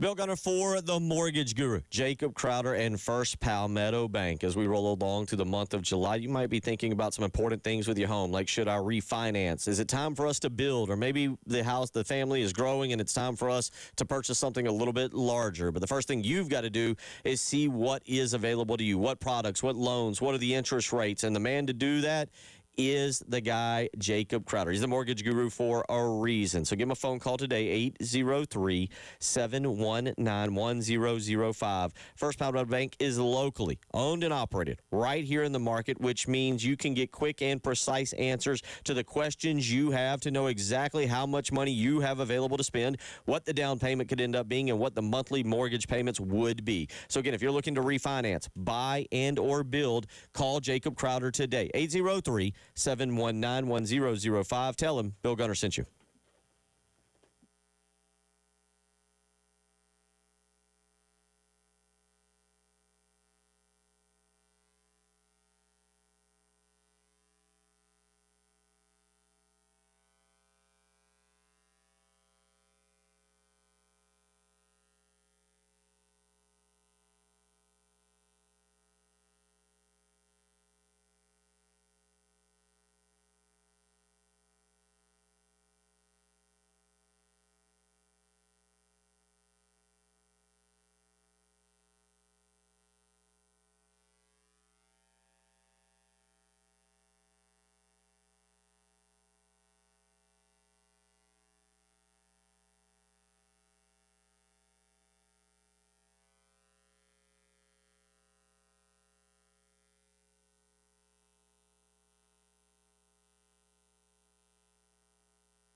1:33 on a Friday afternoon. Thank you for joining us, listening in as we just replayed. And you can always go back to our podcast page. Go to 1075thegame.com and check that out. But that was Tyler and ours interview with Lenore Sellers. And Rob goes in. I think Rob is referring to Lenore Sellers. He says, how's his golf game? Heard he was on the course yesterday. Rob, I think you're right. I actually think I heard that as well, that Lenore Sellers. So, yeah. Should have asked Hugh Freeze. How's the golf game? Hugh Freeze. We should ask Lenore Sellers. How's the golf game? I'm sure it's probably pretty good. You know, one thing that really stuck out to me this week, obviously getting to sit down and be in such close proximity to guys like him and important people like Greg Sankey. I've never seen, like, really expensive suits up close before, I guess, but my goodness, I see like the difference in detail and texture and all those kind of things. I see why those kind of things cost so much money now. Well, a lot of fun interviewing him. Yesterday, taking to the podium, I think was the guy we all love to hate. And I think, you tell me if I'm wrong, 803-404-6100.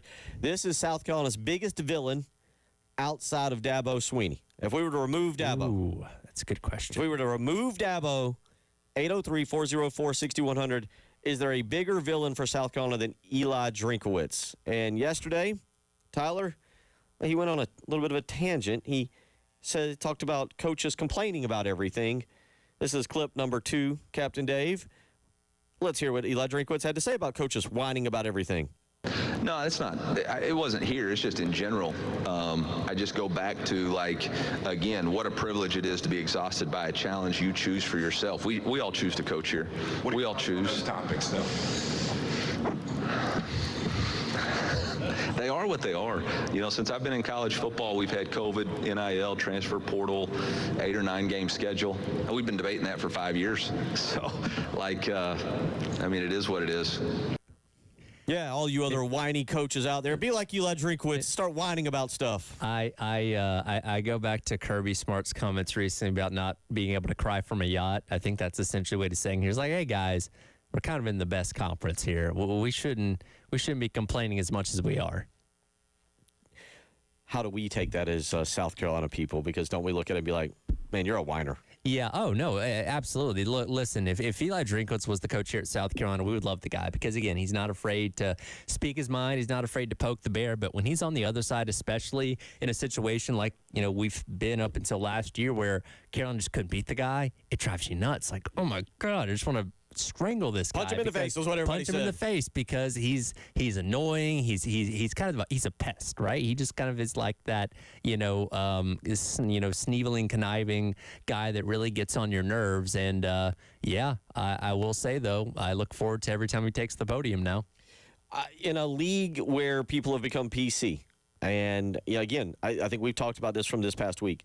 You're like, man, Lane Kiffin's going to come. I got to be in the room for Lane Kiffin. I got to hear him. He's going to say something. He's going to poke the bear a little bit. He's going to say something. He did say something a little bit about Hugh Freeze in the golf game and reference to Twitter. But yeah, he's boring. No offense to Coach Beamer, but Coach Beamer's energetic, but he's energetically boring.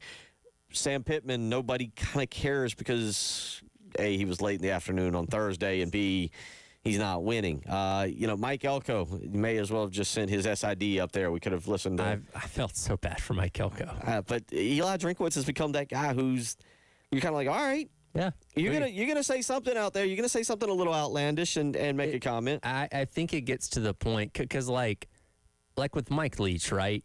You wanted to be able to ask him a question that you knew he could go off on a tangent on no matter what it was, and he could go on a tangent about anything. I feel like if you're in a situation where you're able to ask Eli Drinkowitz a question, you're now thinking about questions that you know he's going to go off and give you something on. Like, again, you don't want to be like, hey, coach, how do you think your team's going to be this year? Like, nothing like that, but something where you know you can get some juice to it, right?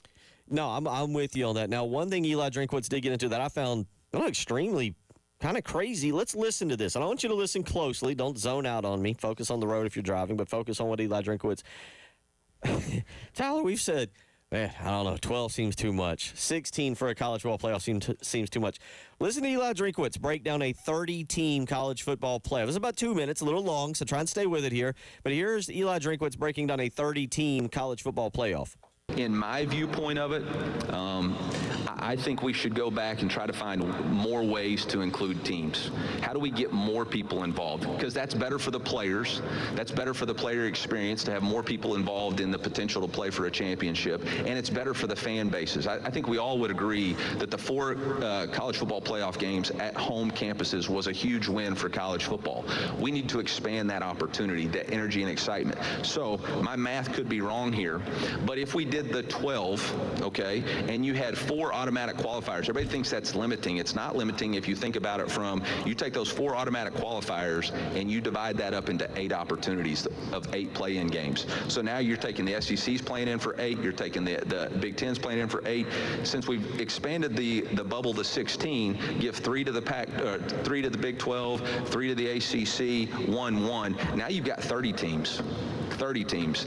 Now we're talking about an opportunity for 30 teams, 30 fan bases to be excited and engaged in giving revenue. Got 30 teams with players who have access to compete for a championship. And so for me, I think that makes a lot more sense. You know, again, when you're talking about the NFL playoff system, not only is it 14 teams, but you only have to be the best out of your 4-team division. So you got to compete against 4 teams in order to make the playoffs.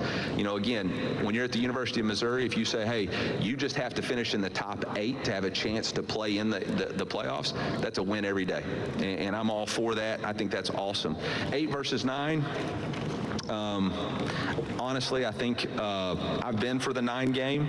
I think if it was about players and about fans, I think it's a 9-game schedule for the SEC. If it's about coach preservation, which, hey man, I get it, you know. But if we're going to go to 11 humans deciding on a committee which are the 11 best teams, and we stay at 8, we ain't getting in. There's a lot there, Tyler. And listen, Eli Drinkwitz, truthfully, I'm not going to say he ever says dumb stuff. I'm just going to say that that's a well-thought-out argument. I don't know if I agree with it, but well thought out. It was insightful, and technically he's not advocating for an actual 30-team playoff. He's advocating for the play-in scenarios that we've talked about a lot to be expanded. And you think about the position he's in, saying, okay, well, you know, saying Missouri is going to suddenly become the top dog in the SEC as like the number 1 or number 2 team, maybe a little bit of a stretch, but if he's in a position where he knows he only has to get to number 6 just for the opportunity to play in, and again, if you're playing your best football in November, you can get hot and, you know, play your way into the playoffs and go to run. Well, yeah. You know, he's positioning himself by saying, hey, this is what I think would benefit my team the most because, yeah, getting up there where Alabama, Texas is, spending-wise and talent-wise, probably not necessarily in the cards for Missouri. But, hey, if you give us one of those 6 slots to play our way in, who knows what could happen. So he's looking at it from a standpoint of what benefits my program the most. 803-404-6100. After listening to that, are you open to that? Now, Tyler, I would assume there are some caveats to this. Sure. Okay? 30-team playoff. And I guess – he says 30. I kind of get where he got to that on basically 30. You know, he broke it down where there would be basically 4 or 8, I guess. For he broke down the numbers. We'd have to go back and listen a little bit more closely. He's opening up the field. I'm also guessing this cuts the regular season to, say, 10 games to get 2 more weekends. You got to think about that, too. I get where he's going. Yeah. But we're not dragging this out because this is another little caveat to that. I guess so. Or do you start the season a week earlier in August? And by the way, I have a theory that week 0 is going to become week number 1 when the NFL decides to expand 18 games. So that could kind of end up correcting things there. You know, as time goes along, but I don't know. It was really thought out, and I don't ever see this truly happening. So I don't know how deep into the details we have to go into this. But when this seemed like it was going to be the process or the format we were going to go to, I said the one positive of this is you are taking a lot of power away from the group of 11 or 13, however many people are in the committee, of deciding your fate. Instead, it's like, okay, if you want to make the playoff in the SEC, get into the top 4 and play your way in, where it's a lot more straightforward, much like you said with the NFL divisional model. Hey, you want to win you want to make the NFL playoffs, win your division or be one of the best teams from a wild card standpoint record-wise, and you can get in that way. There's no debate there. Right, and there's a lot of ways. I will say this. I think, and let me read these real quick. Monty weighs in and says, I never would thought I would say this, But I agree completely with Eli. I think that we need a 32-team playoff. And then goes on to explain kind of just some other stuff. What's that meme? The worst person you know just made a really good point. Yeah, and Bryce weighs in and goes, everything about Drinkwitz is punchable. As to the perfect number on playoffs at 16, as long as the formula is correct for getting the right 16 teams in. But is there a perfect way to do it when you have this uneven balance with conferences? I don't think there is. Of the schedules? Yeah, 8, 9 schedule. games? And again, there's no uniformity between the Big Ten, the SEC, the ACC. We have different rules. We have different officials. Like, there's no perfect way to do this. And never will be. But you know what? It's sports talk radio. It is. And good grief, we're going to talk about it. That's right. That's what we do. We talked soda earlier, and nobody got upset. We might go back to that. When we come back, all right, the SEC media polls have come out. Mm-hmm. Where did Lenore Sellers end up on first, second, or third team quarterback? I'll tell you the truth. He did end up as a first, second, or third team quarterback. Do I tell you when we come back and we all raise our pitchforks and torches and go marching to a particular media member? Or do we all get really excited and say, that's our guy? We'll tell you when we come back. You're listening to the Halftime Show.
148 on a Friday afternoon. Tyler Head, Bill Gunner, as we try to carry you through. We try to get Tyler to the end of the week, buddy. You have worked hard. It's been a long week. I know you are ready to get into the weekend and maybe enjoy some British Open golf, right? Yeah, I told my wife, we're not doing anything on Saturday.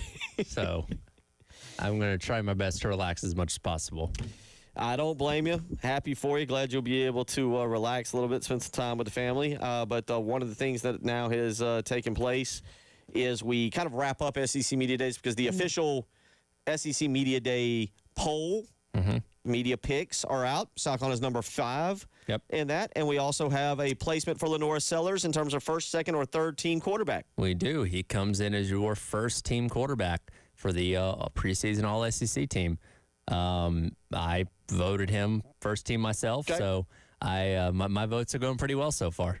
What else do we have on that first team as you kind of scan across it? So you got Quintravian Wisner out of Texas and Le'Veon Moss as the 2 running backs. You got Ryan Williams and Cam Coleman as the 2 wide receivers. Eli Stowers at tight end. On the offensive line, Caden Proctor, Alabama, Caden Green from Missouri, DJ Campbell at Texas, Austin Barber from Florida, and Jake Slaughter from Florida as well. So Sellers the only South Carolina player represented on the first team. All I see, funny enough, no Georgia or LSU players on first team SEC.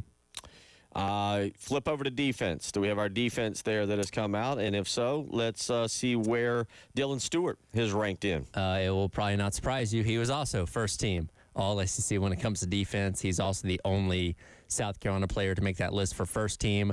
This is a little different. There's a lot of Georgia on the first team defense. You got guys in Texas as well. You got guys like Anthony Hill Jr., KJ Bolden, CJ Allen, Michael Taft, Whit Weeks from LSU. So some familiar names on first team defense for SEC.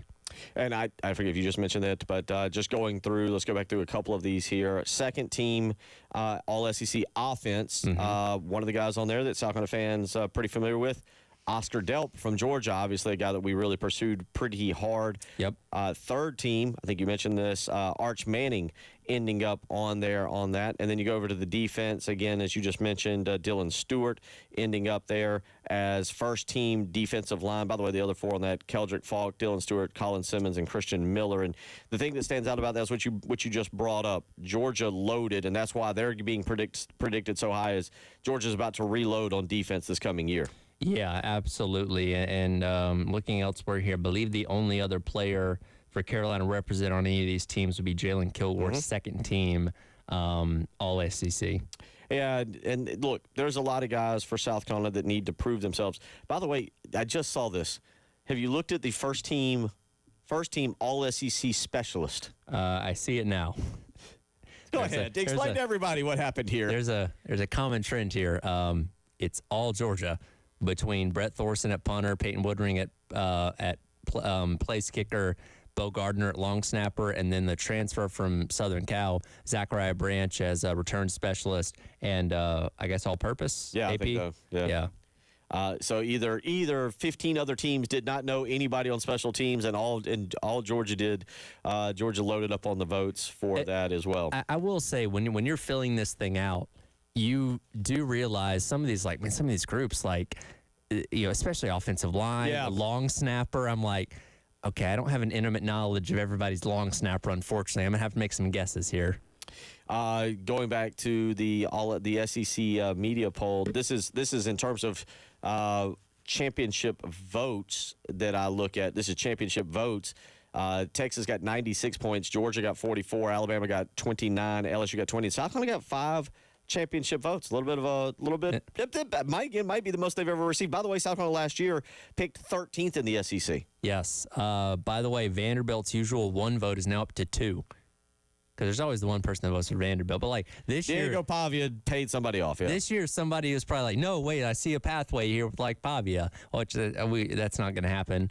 More likely than not. But Auburn, Ole Miss only getting 1 vote is interesting because, yes, I think they're a less talented team than last year. But mind you, this is votes for to win the championship. To win the championship. To win the championship. Yeah. But, man, I just hear nothing but rave reviews about Austin Simmons and that, this guy's going to be the truth. So we'll see. Predicted order of finish. Texas 1, Georgia 2, Alabama 3, LSU 4, South Carolina 5. Florida at 6. Florida's fascinating this year. Mississippi at 7. A&M at 8. Tennessee at 9. Oklahoma at 10.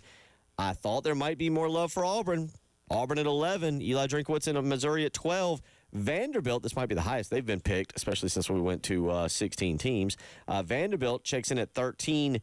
How do you feel if you're Arkansas, Kentucky, or Mississippi? 14, 15, 16. Arkansas, Kentucky, Mississippi in that order. That's the line of sadness right there. Once you get past Vanderbilt, it's like the pit of despair when you get into Arkansas, Kentucky, Mississippi State. I mean, yesterday, Sam Pittman and Mark Stoops were up there essentially defending their jobs at the podium, which is never a good look. No, and Mark Stoops, it feels like the writing is on the wall. It feels like it. Now, maybe he bounces back this year. Zach Calzada, back into the league. This guy's been all over, by the way. He's 35 years old at this point. Yeah, he is hung around for a while.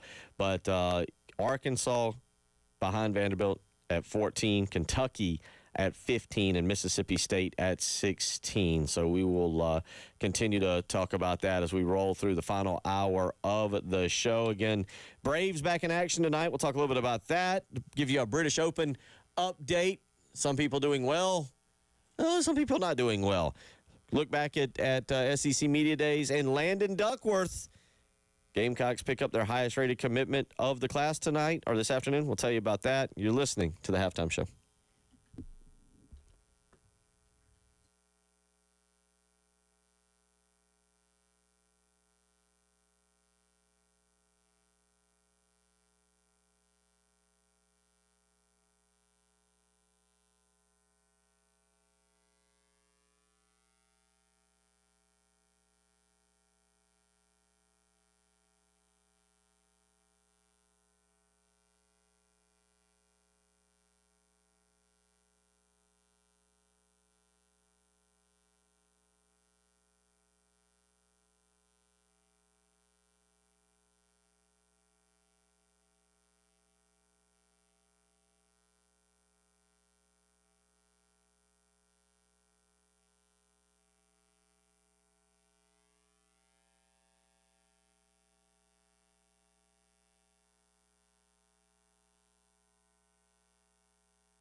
Friday, July the 18th, as we roll into the final hour. And for me, I'm tired, worn out a little bit. But for Tyler Head, I know after a week in Atlanta and all the great things that you were able to accomplish, you and Captain Dave, producer Ed Bird, Jen Jensen, all four of y'all really getting us all the information that we need to keep us up to date and what is going on throughout the time. I know Captain Dave, I think he's actually he's there. I think he might be on the floor taking a nap, but he's sitting over there. Dave helped me out a lot this week. I appreciate it. There's nothing more aggravating than slow Wi-Fi.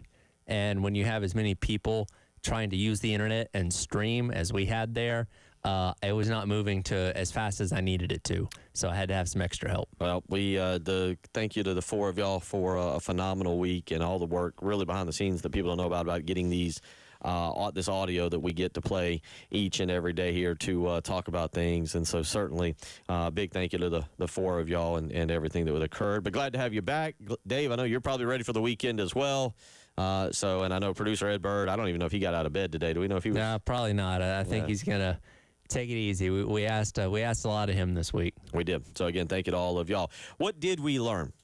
As we kind of put this to bed now, we will play one more audio clip. You said it's Rich Clark. Yeah, Rich Clark he's the executive director of the College Ball Playoff. That'll come up at 2:30. Talk to him a little bit, obviously, about all the debate of formatting and all those kind of things, and some good insight from him. So if you were looking to, and I guess this was more of a discussion from the spring meetings when it came to the 9-game and the model and stuff like that. There was one guy out in the main room that kept asking coaches every time about either the 8 or 9-game schedule or about the SEC ascending back to the top of college football. But for the most part, I feel like the focus was primarily on the football, which is good. When we spend so much of the offseason talking about NIL and the portal and all these other things, it is nice to actually kind of focus on what's going to be happening on the field coming up in about 40 some odd days.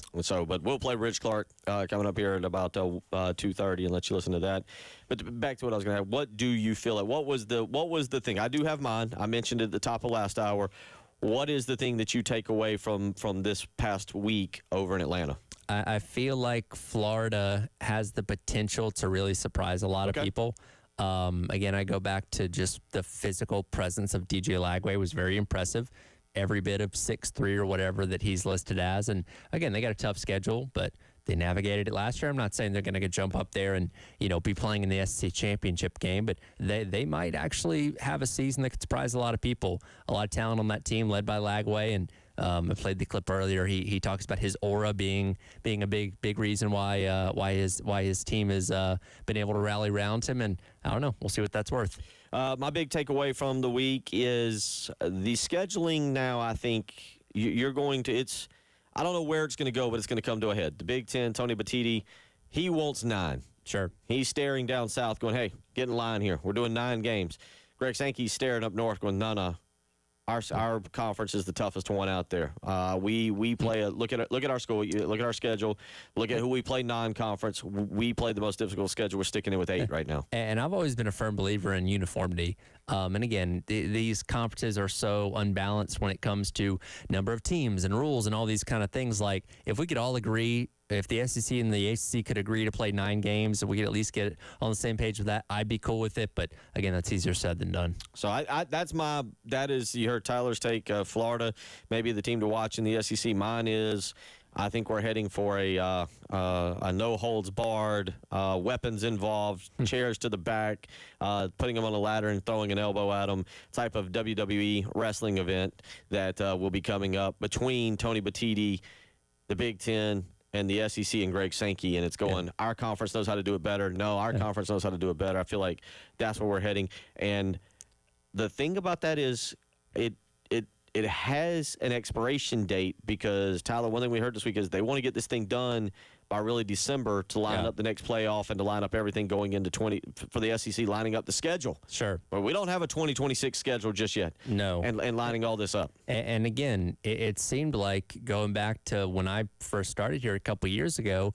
we were talking about, it seemed like at that point in time that the 9-game schedule was definitely going to happen for the SEC. And we were debating, okay, well, who are your 3 locked-in opponents and how do you rotate through and all that kind of stuff. And now it's completely changed because, again, it has a direct effect on the college football playoff. And if the SEC feels like playing a 9th game potentially prevents you from getting more teams into the playoff, then they're not going to do it, because at the end of the day, it's all about what benefits your conference the most. And again, goes back to this overall problem that we have, that there's no one central authority in college football looking out for the greater good of the entire sport. It's these individual conferences looking out for their own best interests, which I get it. Greg Sankey's was hired by the universities to make the conference the most money as possible, and he's doing a phenomenal job at that. He doesn't really care what benefits the Big Ten or the ACC or anything like that. And that's just the nature of college sports, unfortunately. Text weighs in and says, SEC tells Big Ten, we go to 9, you go to the 5+11 format. So, yeah, we'll see. We'll see how it all kind of shakes out there in terms of what those 2 power conferences want. As Tyler pointed out earlier, it's kind of like mom and dad in the front of the car and the Big 12 and the ACC in the back, like, when are they going to come to a conclusion to? What do you think? I don't know. Just sit here and be quiet. You're just glad you're buckled in and they haven't pushed you out the back seat yet. Yeah, you didn't get left at the Grand Canyon or something. 803-404-6100. Later this afternoon, another big announcement. Now, we didn't mention this. It kind of flew under the radar. We talked a little bit. Tyler was sitting here when I came into the program. South Carolina picked up a commitment yesterday. Tristan Lewis, a 6'3.5", 200-pound, we're going to call him a legitimate athlete. South Carolina is recruiting him as a defensive back. But Tristan Lewis out of Greenwood High School in the state of South Carolina, there's been some particularly good players that have come out of Greenwood. Lewis kind of flew under the radar. He picked up an offer yesterday, Tyler, from South Carolina, and basically almost committed essentially on the spot. Listen, in this day and age of recruiting, this is a great, great, great kid to take. And I don't mean that as like, boy, is he going to be some kind of elite athlete and turn into the next Nick Eamon-Warry or be a first-round pick or anything. These are the kind of pickups you have to take, I think, in your state and have good evaluations. How good is he going to be? I have no idea. 6'4", 200 pounds, though. 4'6", 40 at the South Carolina camp earlier. 11-foot broad jump.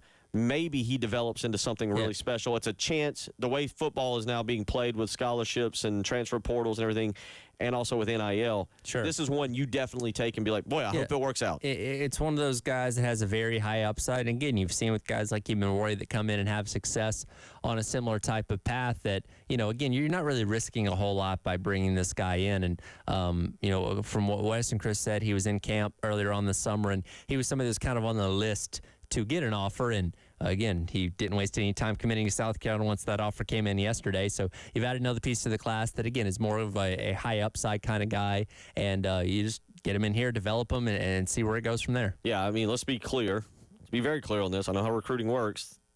He was a take for South Carolina because South Carolina missed on a Tamarian Watkins. If they'd have landed a Tamarian Watkins, you probably don't take Tristan Lewis. But I do like this. I do like it with the way scholarship limits are again now, with the way that incoming classes, you can do numbers and mess around with the whole system. Very good pickup, it looks like. Again, we'll see what kind of player he develops into. Not trying to sell anybody on the fact that he's going to come in and be all SEC or, whatever it may end up being. But a very good take for him. And then tonight, a guy that you have pursued for a long time, Landon Duckworth, even a former commitment for the University of South Carolina, would be the highest-rated player in the class for the Gamecocks. He is currently listed as the number 51 ranked recruit, according to 24/7 Sports, in the 2026, and the number 6 quarterback overall in the country. So, again, a would be an elite recruit, would be a guy who probably, I think, would be the highest-rated quarterback the Gamecocks have landed in quite some time. At number 51 overall, regardless of position, and number 6 overall at the quarterback position. Andrew Ivins from 24/7 Sports, the director of scouting, says dynamic dual-threat signal caller with rare physical tools that might eventually need 2 hands for all the rings that he has collected while in high school. Made to order for a modern spread attack with his quick release and zone read talent.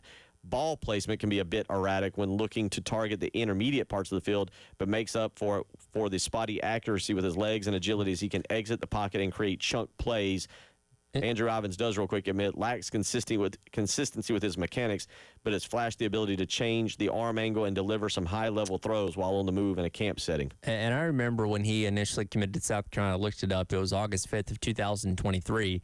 The thought at the time was like, man, that's a really early commitment. We'll see what happens here. And when you look in the months after that, gets offers from places like, Ole Miss and West Virginia and Texas A&M, and really a lot of offers from some high-profile places around the country continued rolling after that. So we got to the point of, hey, you know what, maybe kind of reevaluate my options, Georgia, Missouri, Florida State. So he was getting a lot more sought after making that, commitment to South Carolina. So, again, sometimes when you have guys that decommit, that's kind of the end of it. Like, okay, well, they apparently didn't like the place as much as they thought they did. They're going to go explore elsewhere. But this has been an instance where South Carolina seemingly has kind of been right there in the mix the entire time. And again, in 5 hours or whenever this is at 7 o'clock tonight, I don't know if that's 7 Eastern or 7 o'clock Alabama time, whatever it may be. It's going to come down to Carolina and Auburn, and it seems like Carolina's got the lean here, but again, you've covered this yourself. Crazy things can happen at the last minute. 6 o'clock Central Time, 7 o'clock Eastern Time, according to thebigspur.com. It'll be a commitment party in Jackson, Alabama, so we'll keep an eye on that. Also tonight, back in action are the Braves, and I got to ask Braves fans, are you checked out at this point? 803-404-6100. If you're a Braves fan, are you checked out? Do you just move on from this season? Do you start looking ahead to March of next year? Where are we at with the Braves? I think if they did make a trade yesterday for a pitcher, but I think you keep an eye on it, and if they go crazy at the deadline, then you maybe kind of have a little instilled belief that they could put something together if they're trying to buy and win now. If not, I think it's one of those things like you check your phone, see what the score is, and that's probably about the extent of it. Somewhat involved, kind of. Somewhat, yeah. So Braves back in action, 3-game set against the Yankees tonight. Yankees 2 games behind the Blue Jays, if you really haven't been paying attention in the AL East. So a lot going on there. 803-404-6100. Come back. We'll get back into a little more of SEC Media Days talk. Some of the stuff from yesterday. You mentioned it. Mark Stoops got he got a little defensive. We'll let you hear a little bit from that and cover a few other things from yesterday, including officials. They're chasing perfection. I'm glad they just figured that one out, Tyler. Sure. 803-404-6100. Listening to the Halftime Show.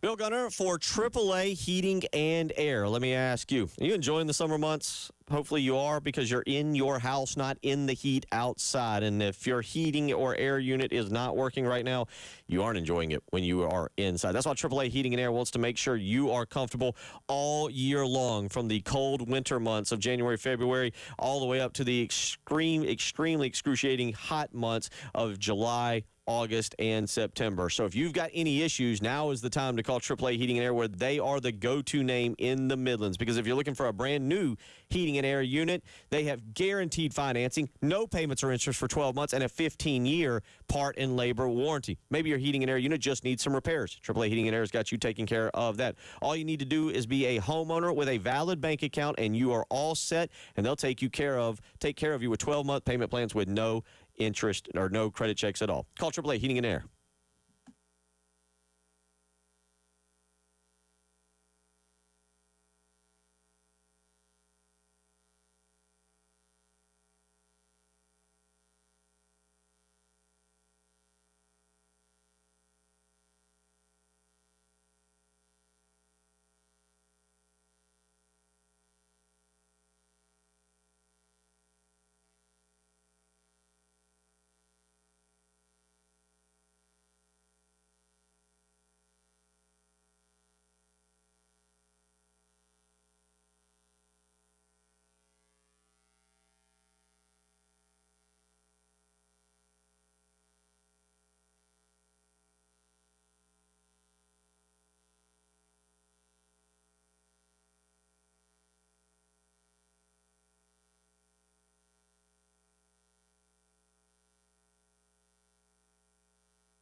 Welcome back in.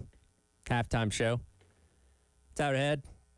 Bill Gunner, Captain Dave, along with you on your Friday here on the game. Continuing to going back through SEC Media Days, the coaches that we heard from over the course of the week. And I don't know if they plan this strategically or not, but I think two of the coaches that probably garnered the least amount of interest of the entire week ended up going yesterday back-to-back. If I remember correctly, in Mark Stoops and Sam Pittman of Arkansas. And as I mentioned earlier, both those coaches kind of spent a lot of their time up there on the podium having to defend themselves, because when you hear about or talk about hot seat conversations and those kind of things, those are two of the ones that are towards the top of the list, up there with Billy Napier as well, and obviously the tough slate that Florida has to deal with. But at least there you have a star quarterback in Lagway that can give you some hope and optimism. You look around those two rosters of Kentucky and Arkansas, not a whole lot of things to really believe in if you're a fan of either one of those teams. And it seems like the drop-off for Kentucky has been quick.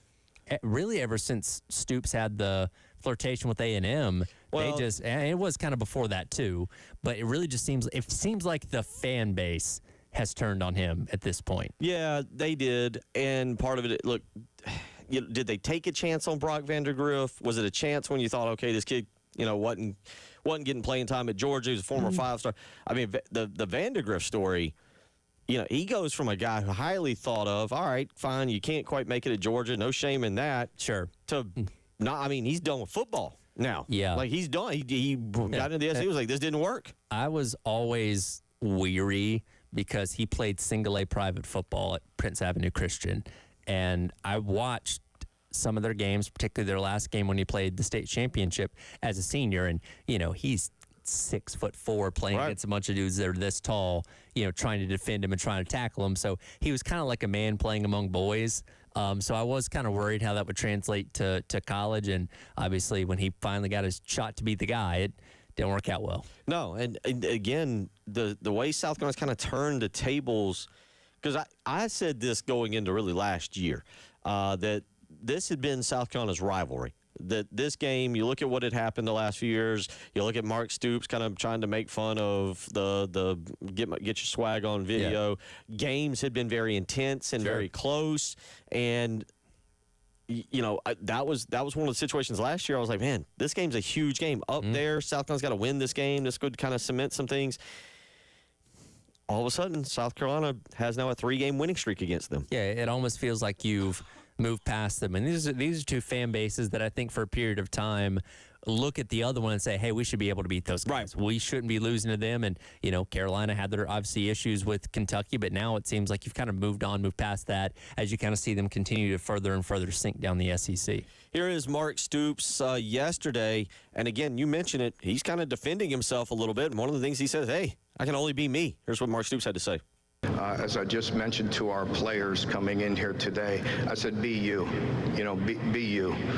All you want to do is see authenticity. Be who you are. I can't stand up here and try to be somebody different. I have great respect. I watched the great Nick Saban for so many years and listened to him, and all that, but I can't be him. I can only be me and be authentic. I think players see that and understand that, but I do think players want to be coached. I think a lot has been talked about and a lot has changed. I hope we're on the other side of that. I feel it right now, even in this recruiting class that we're going through right now. I feel it, the shift as we going forward. If we could keep this thing in the guardrails and keep this house settlement the way it is, they deserve to be paid. Pay them what it is and then coach them hard and let us do our job, and that's developing young men into great people. Better people make better players each and every year, and that's our job, and so we're committed to that, and and I love it, man. And you're right, remind me of who I am, because I'm gonna go down, I'm gonna go out and we're gonna swing. We're gonna swing this fall. We got a lot of work to do. We have an unbelievably challenging schedule, but hey, bring it on. Let's embrace it, let's have fun with it, and let's attack each and every day. That's all we can do. Well, let's be honest on this. Mark Stoops, he is working at the one team in this league, essentially with his hand tied behind his back. Because if we're being honest about this here, Kentucky fans are like, do we want to give the money to you? They're like, Kentucky fans are like, you can't win the SEC championship. We not. Sure. Kentucky back. Mark Pope, what do you need? Yeah. Mark Stoops, go sit in a corner and we'll let you know what's left. Kentucky football has always been something fun to do until Midnight Madness hits, right? And the expectations of a Kentucky football coach is, hey, win like 6-7 games, get us to a bowl game, and we'll be fine, and then we'll focus our attention on basketball. And look, Mark Stoops is paid handsomely at Kentucky for a record that doesn't quite warrant that, in my opinion. But, they've made it worth his while. And, again, ever since kind of the A&M flirtation thing, it seems like the fan base has really soured on him. And my question becomes, if they do fire him, and again, that's still a big buyout, but let's say that they do, I think this becomes one of the most unattractive jobs in Power 5 because you're always going to be playing second fiddle to one of the best basketball programs in the country where, and I posed this question earlier, if you're a Kentucky basketball fan and said, hey, we can either take this $2 million and get a 5-star quarterback that can, take us to new heights, or we can go get a 5-star point guard that can lead us to a national championship, what are they going to choose? The point guard. Right. And, and it's interesting the way I heard him say that, the way I heard him word that. And I think this is where we're having to see different programs take different paths. It sounds like he knows his role in this, like, hey, we're a developmental program. We might not be able to go to the transfer portal and compete financially for some of these big Ours is built around landing good players, not great players, good players, and developing them over 3 or 4 years. But the problem is 2 years into that development, that good player might be like, well, and that's what you risk, and that was something that Vanderbilt was for a couple of years there. Early on in the Clark-Lee era, you became a transactional type school, a stepping stone type of school where a guy can come in, prove that he can play in the SEC, and then go to another SEC school. You just become that opportunity for him to get to an A&M or a Georgia or a Texas or whatever it may be, and that's a bad place to live. And Mississippi State's kind of dealing with that right now themselves. Jeff Lebby said the other day that they have like 80% first or second year players on their roster right now because you just turn into that place where people say, okay, if I go there, I can prove myself and then go somewhere better. Yeah, and South Carolina, to Shane Beamer's credit, South Carolina could easily be in that position. Yeah. It looks to this point that they've worked their way out of that position, that they are now considered a good school, a comfortable school to go to for certain players. You've been able to hold on to Lenore Sellers. You've been able to hold on to Dylan Stewart. You're able to hold on to guys like a Nick Even Warrior, a TJ Sanders, or a Tonka Hemingway, an O'Donnell Fortune. You were able to hold on to these guys. Mm-hmm. Nick Harbor's another one who I know hadn't produced quite like you would say, but that's a big part of it. 803-404-6100. Also yesterday, SEC head of officiating, John McDade, saying they're chasing perfection, and South Carolina fans will be like, oh, really, are you? Let's hear John McDade. I believe we had a very successful year in officiating in 2024, particularly when I look at it across complete games. When I look at it certainly across the season, the bugaboo always is those handful of plays across the season where we were not at our best, and it's a pivotal point in the game, right? We're chasing perfection, and as Coach Lombardi once said, it's probably not attainable, but if we catch excellence, that's what we want. And that's what I'm trying to do. It's not that my looking at our accuracy on defensive pass interference or our accuracy on offensive holding is unacceptable. It's the 3 or 4 plays that we see per season that a game pivots on and we weren't at our best. How can we be better? That's how we program our officials. That's how we program our training agenda for our guys next week and throughout the season. How you feel about that, Gamecock fans? Well, he said 3 or 4 plays throughout the season that, maybe they didn't get right. Well, I think you can tune into any game on a given Saturday and find 3 or 4 plays per game that they probably screw up. And again, we're thinking of a very significant one here against LSU that quite literally cost South Carolina a playoff spot if that game ends up going their way and the rest of the season plays out the way that it did. I think, and by the way, he spoke and didn't take questions. He gave excellent work. He gave a 30-minute presentation. Went over the points of the new rules and emphasis and all that kind of stuff, and didn't allow the media to ask him questions because I think he was aware of what questions would be asked of him, and I don't believe he was also made available for radio interviews. Because, again, they'll send out emails like, hey, this person's available. Right. You know, if you want to sign up. And I would have happily loved to have talked to them for 10 or 15 minutes if we could have, but that was not made available to us. A true official at heart, knowing how to dodge the media, but answer questions. And that's what they do because, hey, after the controversy of the LSU game,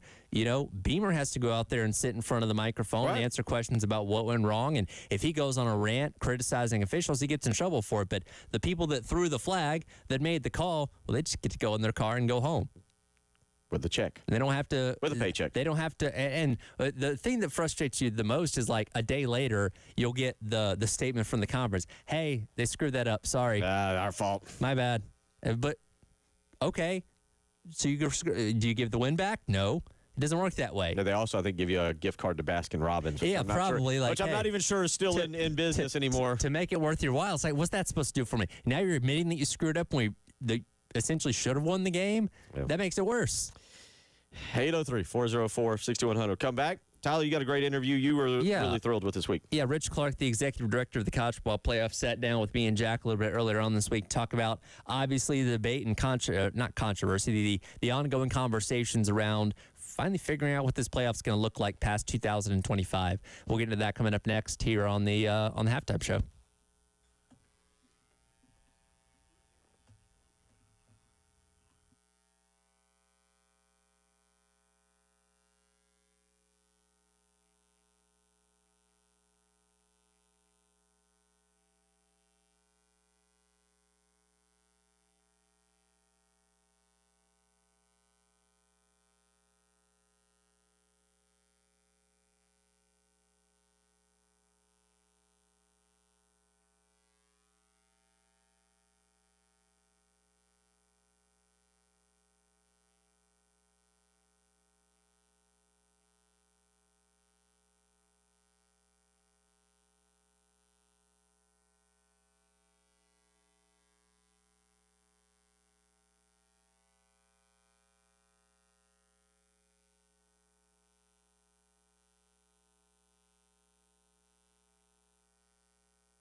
All right, we do have Rich Clark, the executive director of the College Football Playoff, sitting down with us now to join us live here from Digital Drive on Radio Row.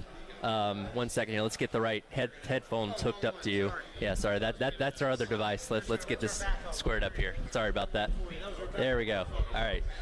All right, you got me loud and clear? I got Hear me you, now? Tyler, right. yeah. First of all, good. Thank you so much for joining us here, Rich. How you doing today? I'm doing great. Thanks for having me. So we were just talking about the playoff and the ongoing debate of what this is going to look like past 2025. When it comes to these meetings with the powers that be, what's your kind of role there, and how do you see all this as it's unfolding? Yeah, no, great question.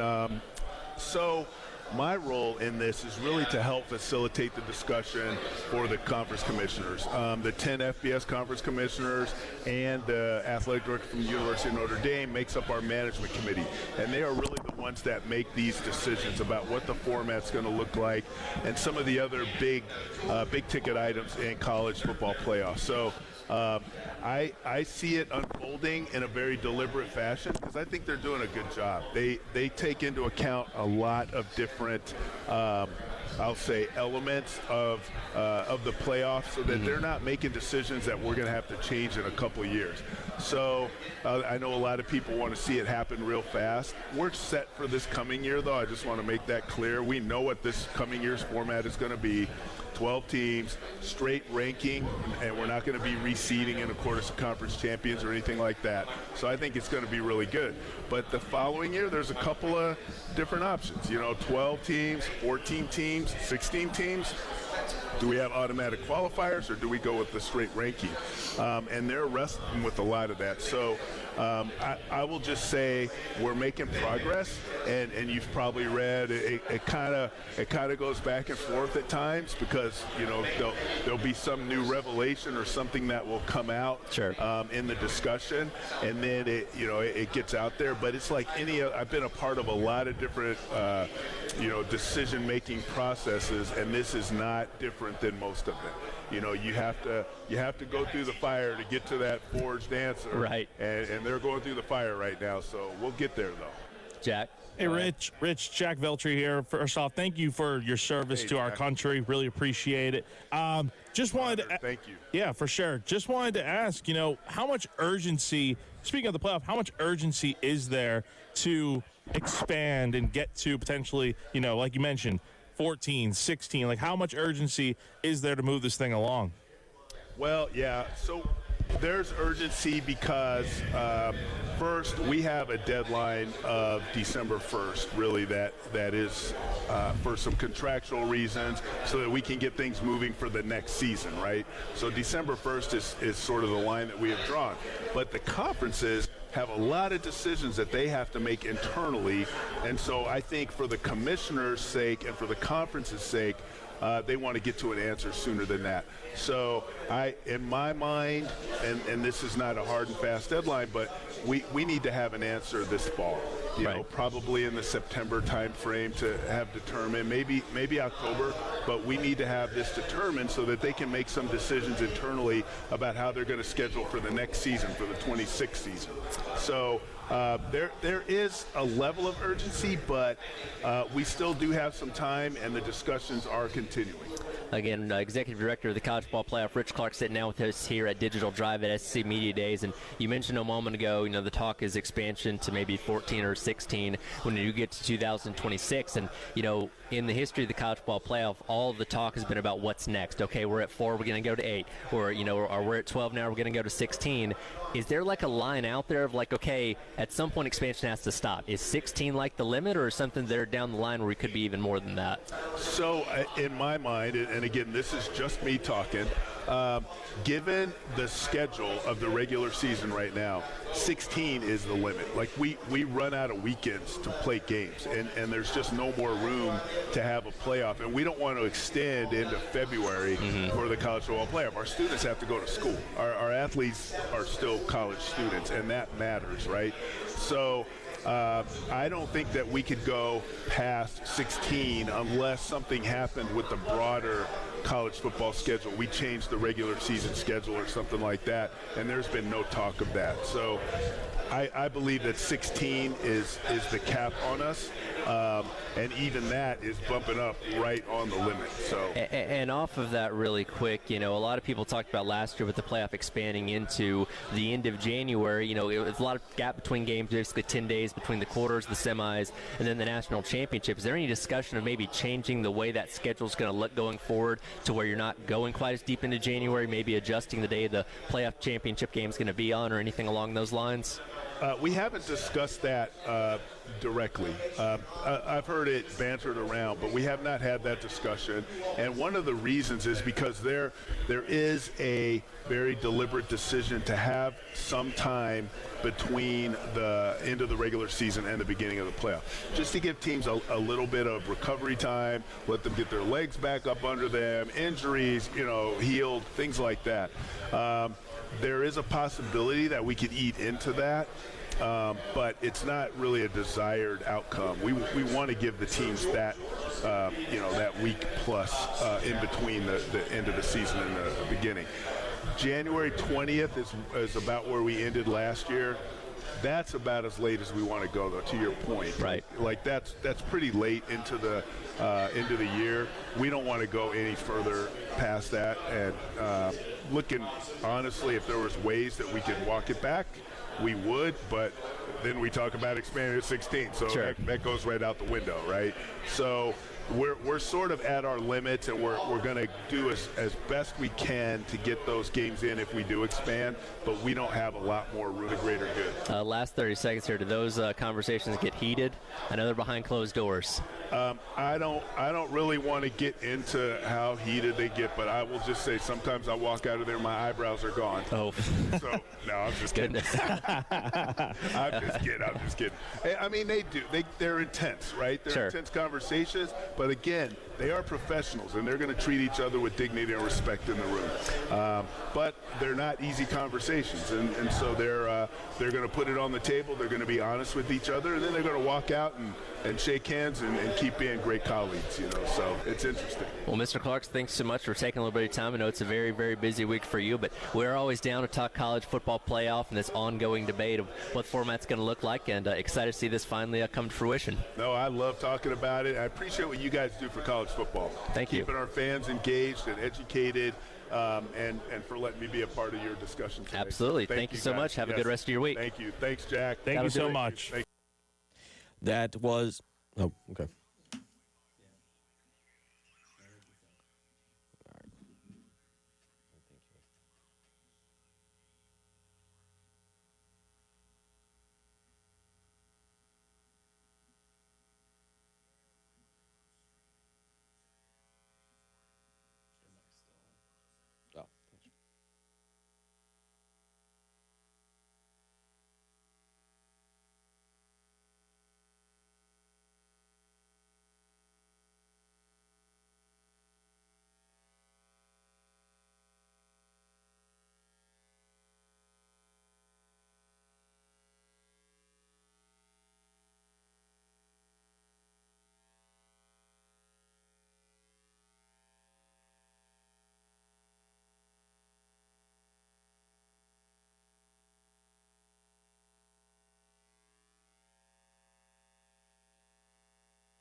I don't need Rich Clark making me think now, Tyler. That's not what I wanted to start really thinking, but Rich Clark has me thinking about Rich Clark. And, by the way, Eli Drinkowitz, if you've been listening today, has me thinking about how to operate a 20-team college football playoff.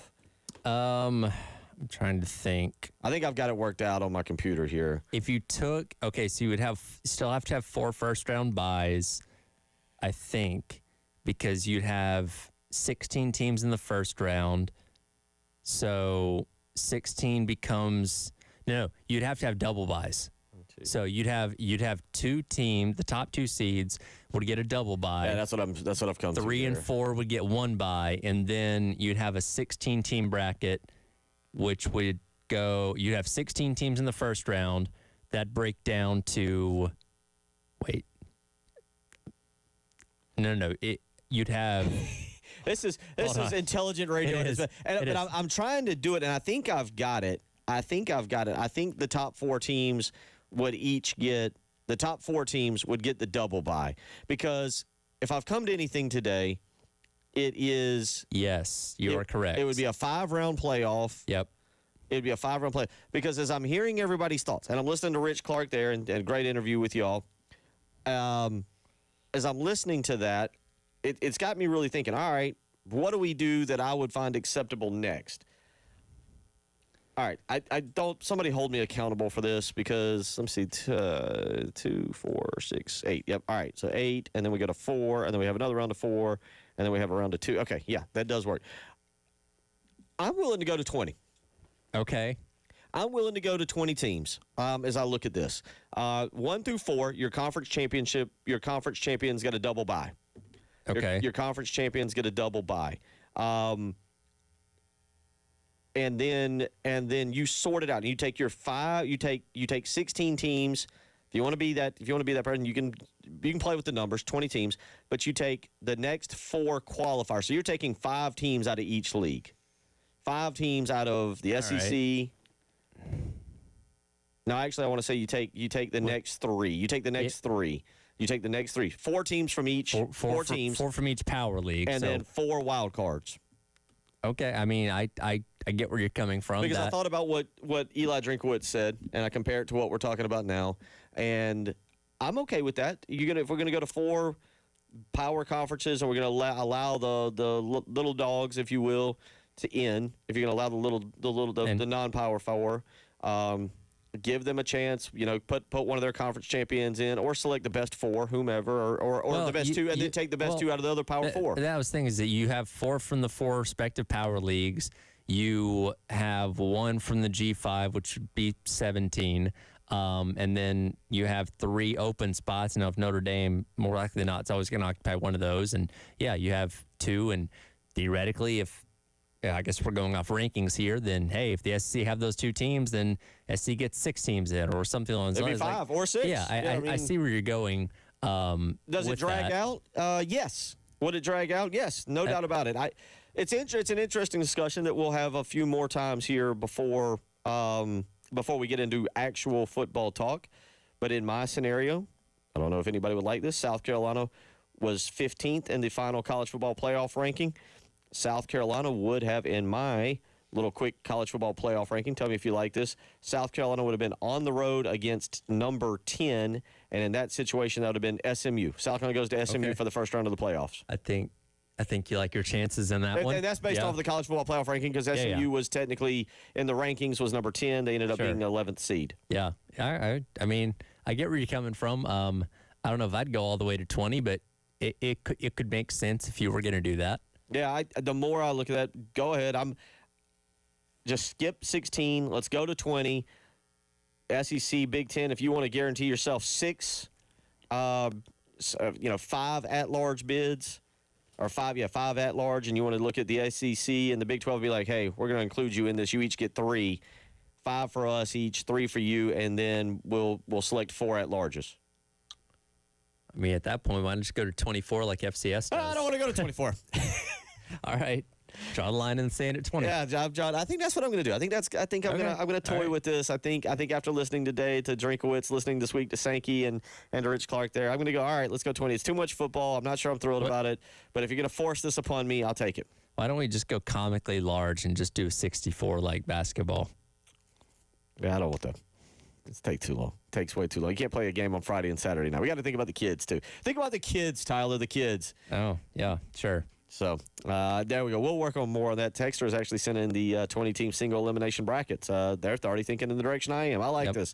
I'm going to start a petition, 20-team NCAA football bracket. We'll talk more about that. What did we learn this week? Overall, what did we learn? Dr. Pepper's delicious. Strawberries and cream, not delicious. Atlanta's far away. SEC Media Days is a hassle to deal with. What did you learn? Is Eli Drinkwitz our least favorite coach? I think so. Yeah. I think we've reached that point where, yes, Eli Drinkwitz is our least favorite coach. And with that in mind, I'm glad we have him on our schedule.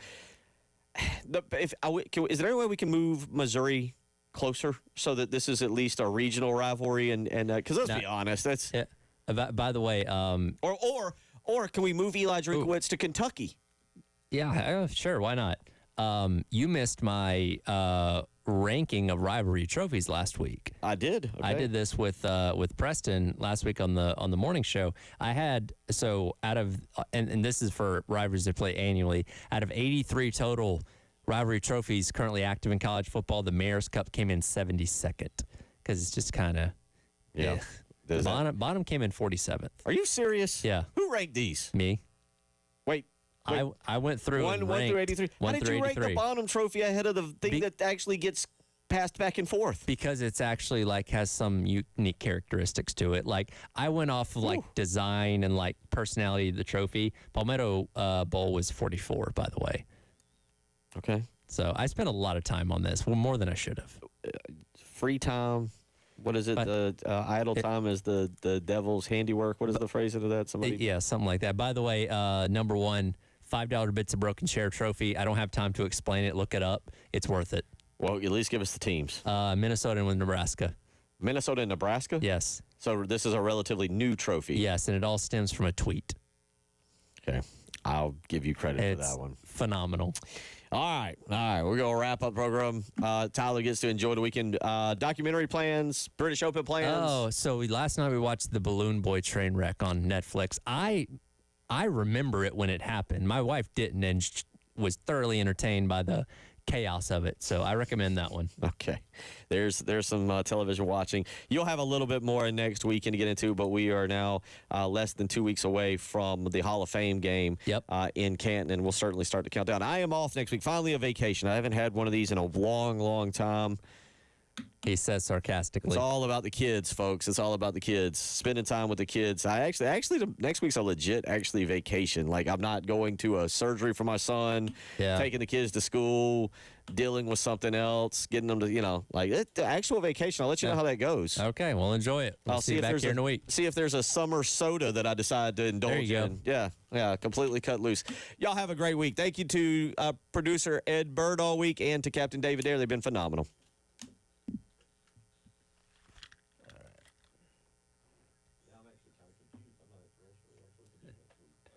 Nothing.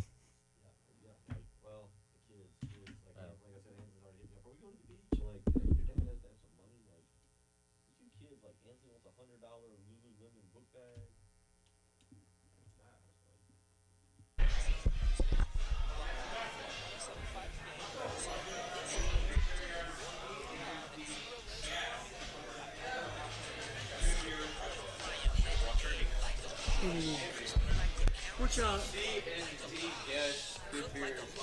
Good beer is good. Nice. Is it all lowercase? Okay, that's good. Good beer is good. Get a test level, Jay, real quick.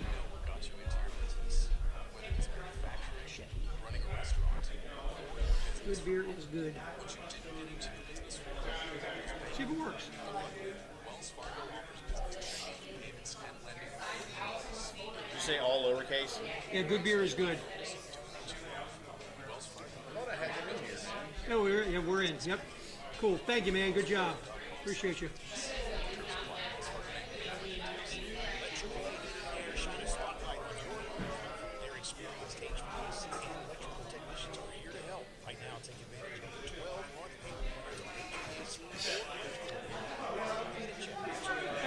You good? Yeah. Slept in my own bed. Made my own breakfast. Although the breakfast was very good all week, so I will not complain. I hear you say, you got some good breakfasts, man. Company Did you, only owes me about $60 in food. Oh yeah, we did them such a solid. They don't owe me much either. I'll bring. Hey, get your expense stuff to me as quick as you can. I'm just going to bring it on Monday. Okay. I have it. That's cool. That's cool. Figure the difference in this. You know, you're not going to get it back to her. Yeah, right. Exactly. By then it won't be matter. So I'll just. Yeah, you just give it to me on Monday. That's cool.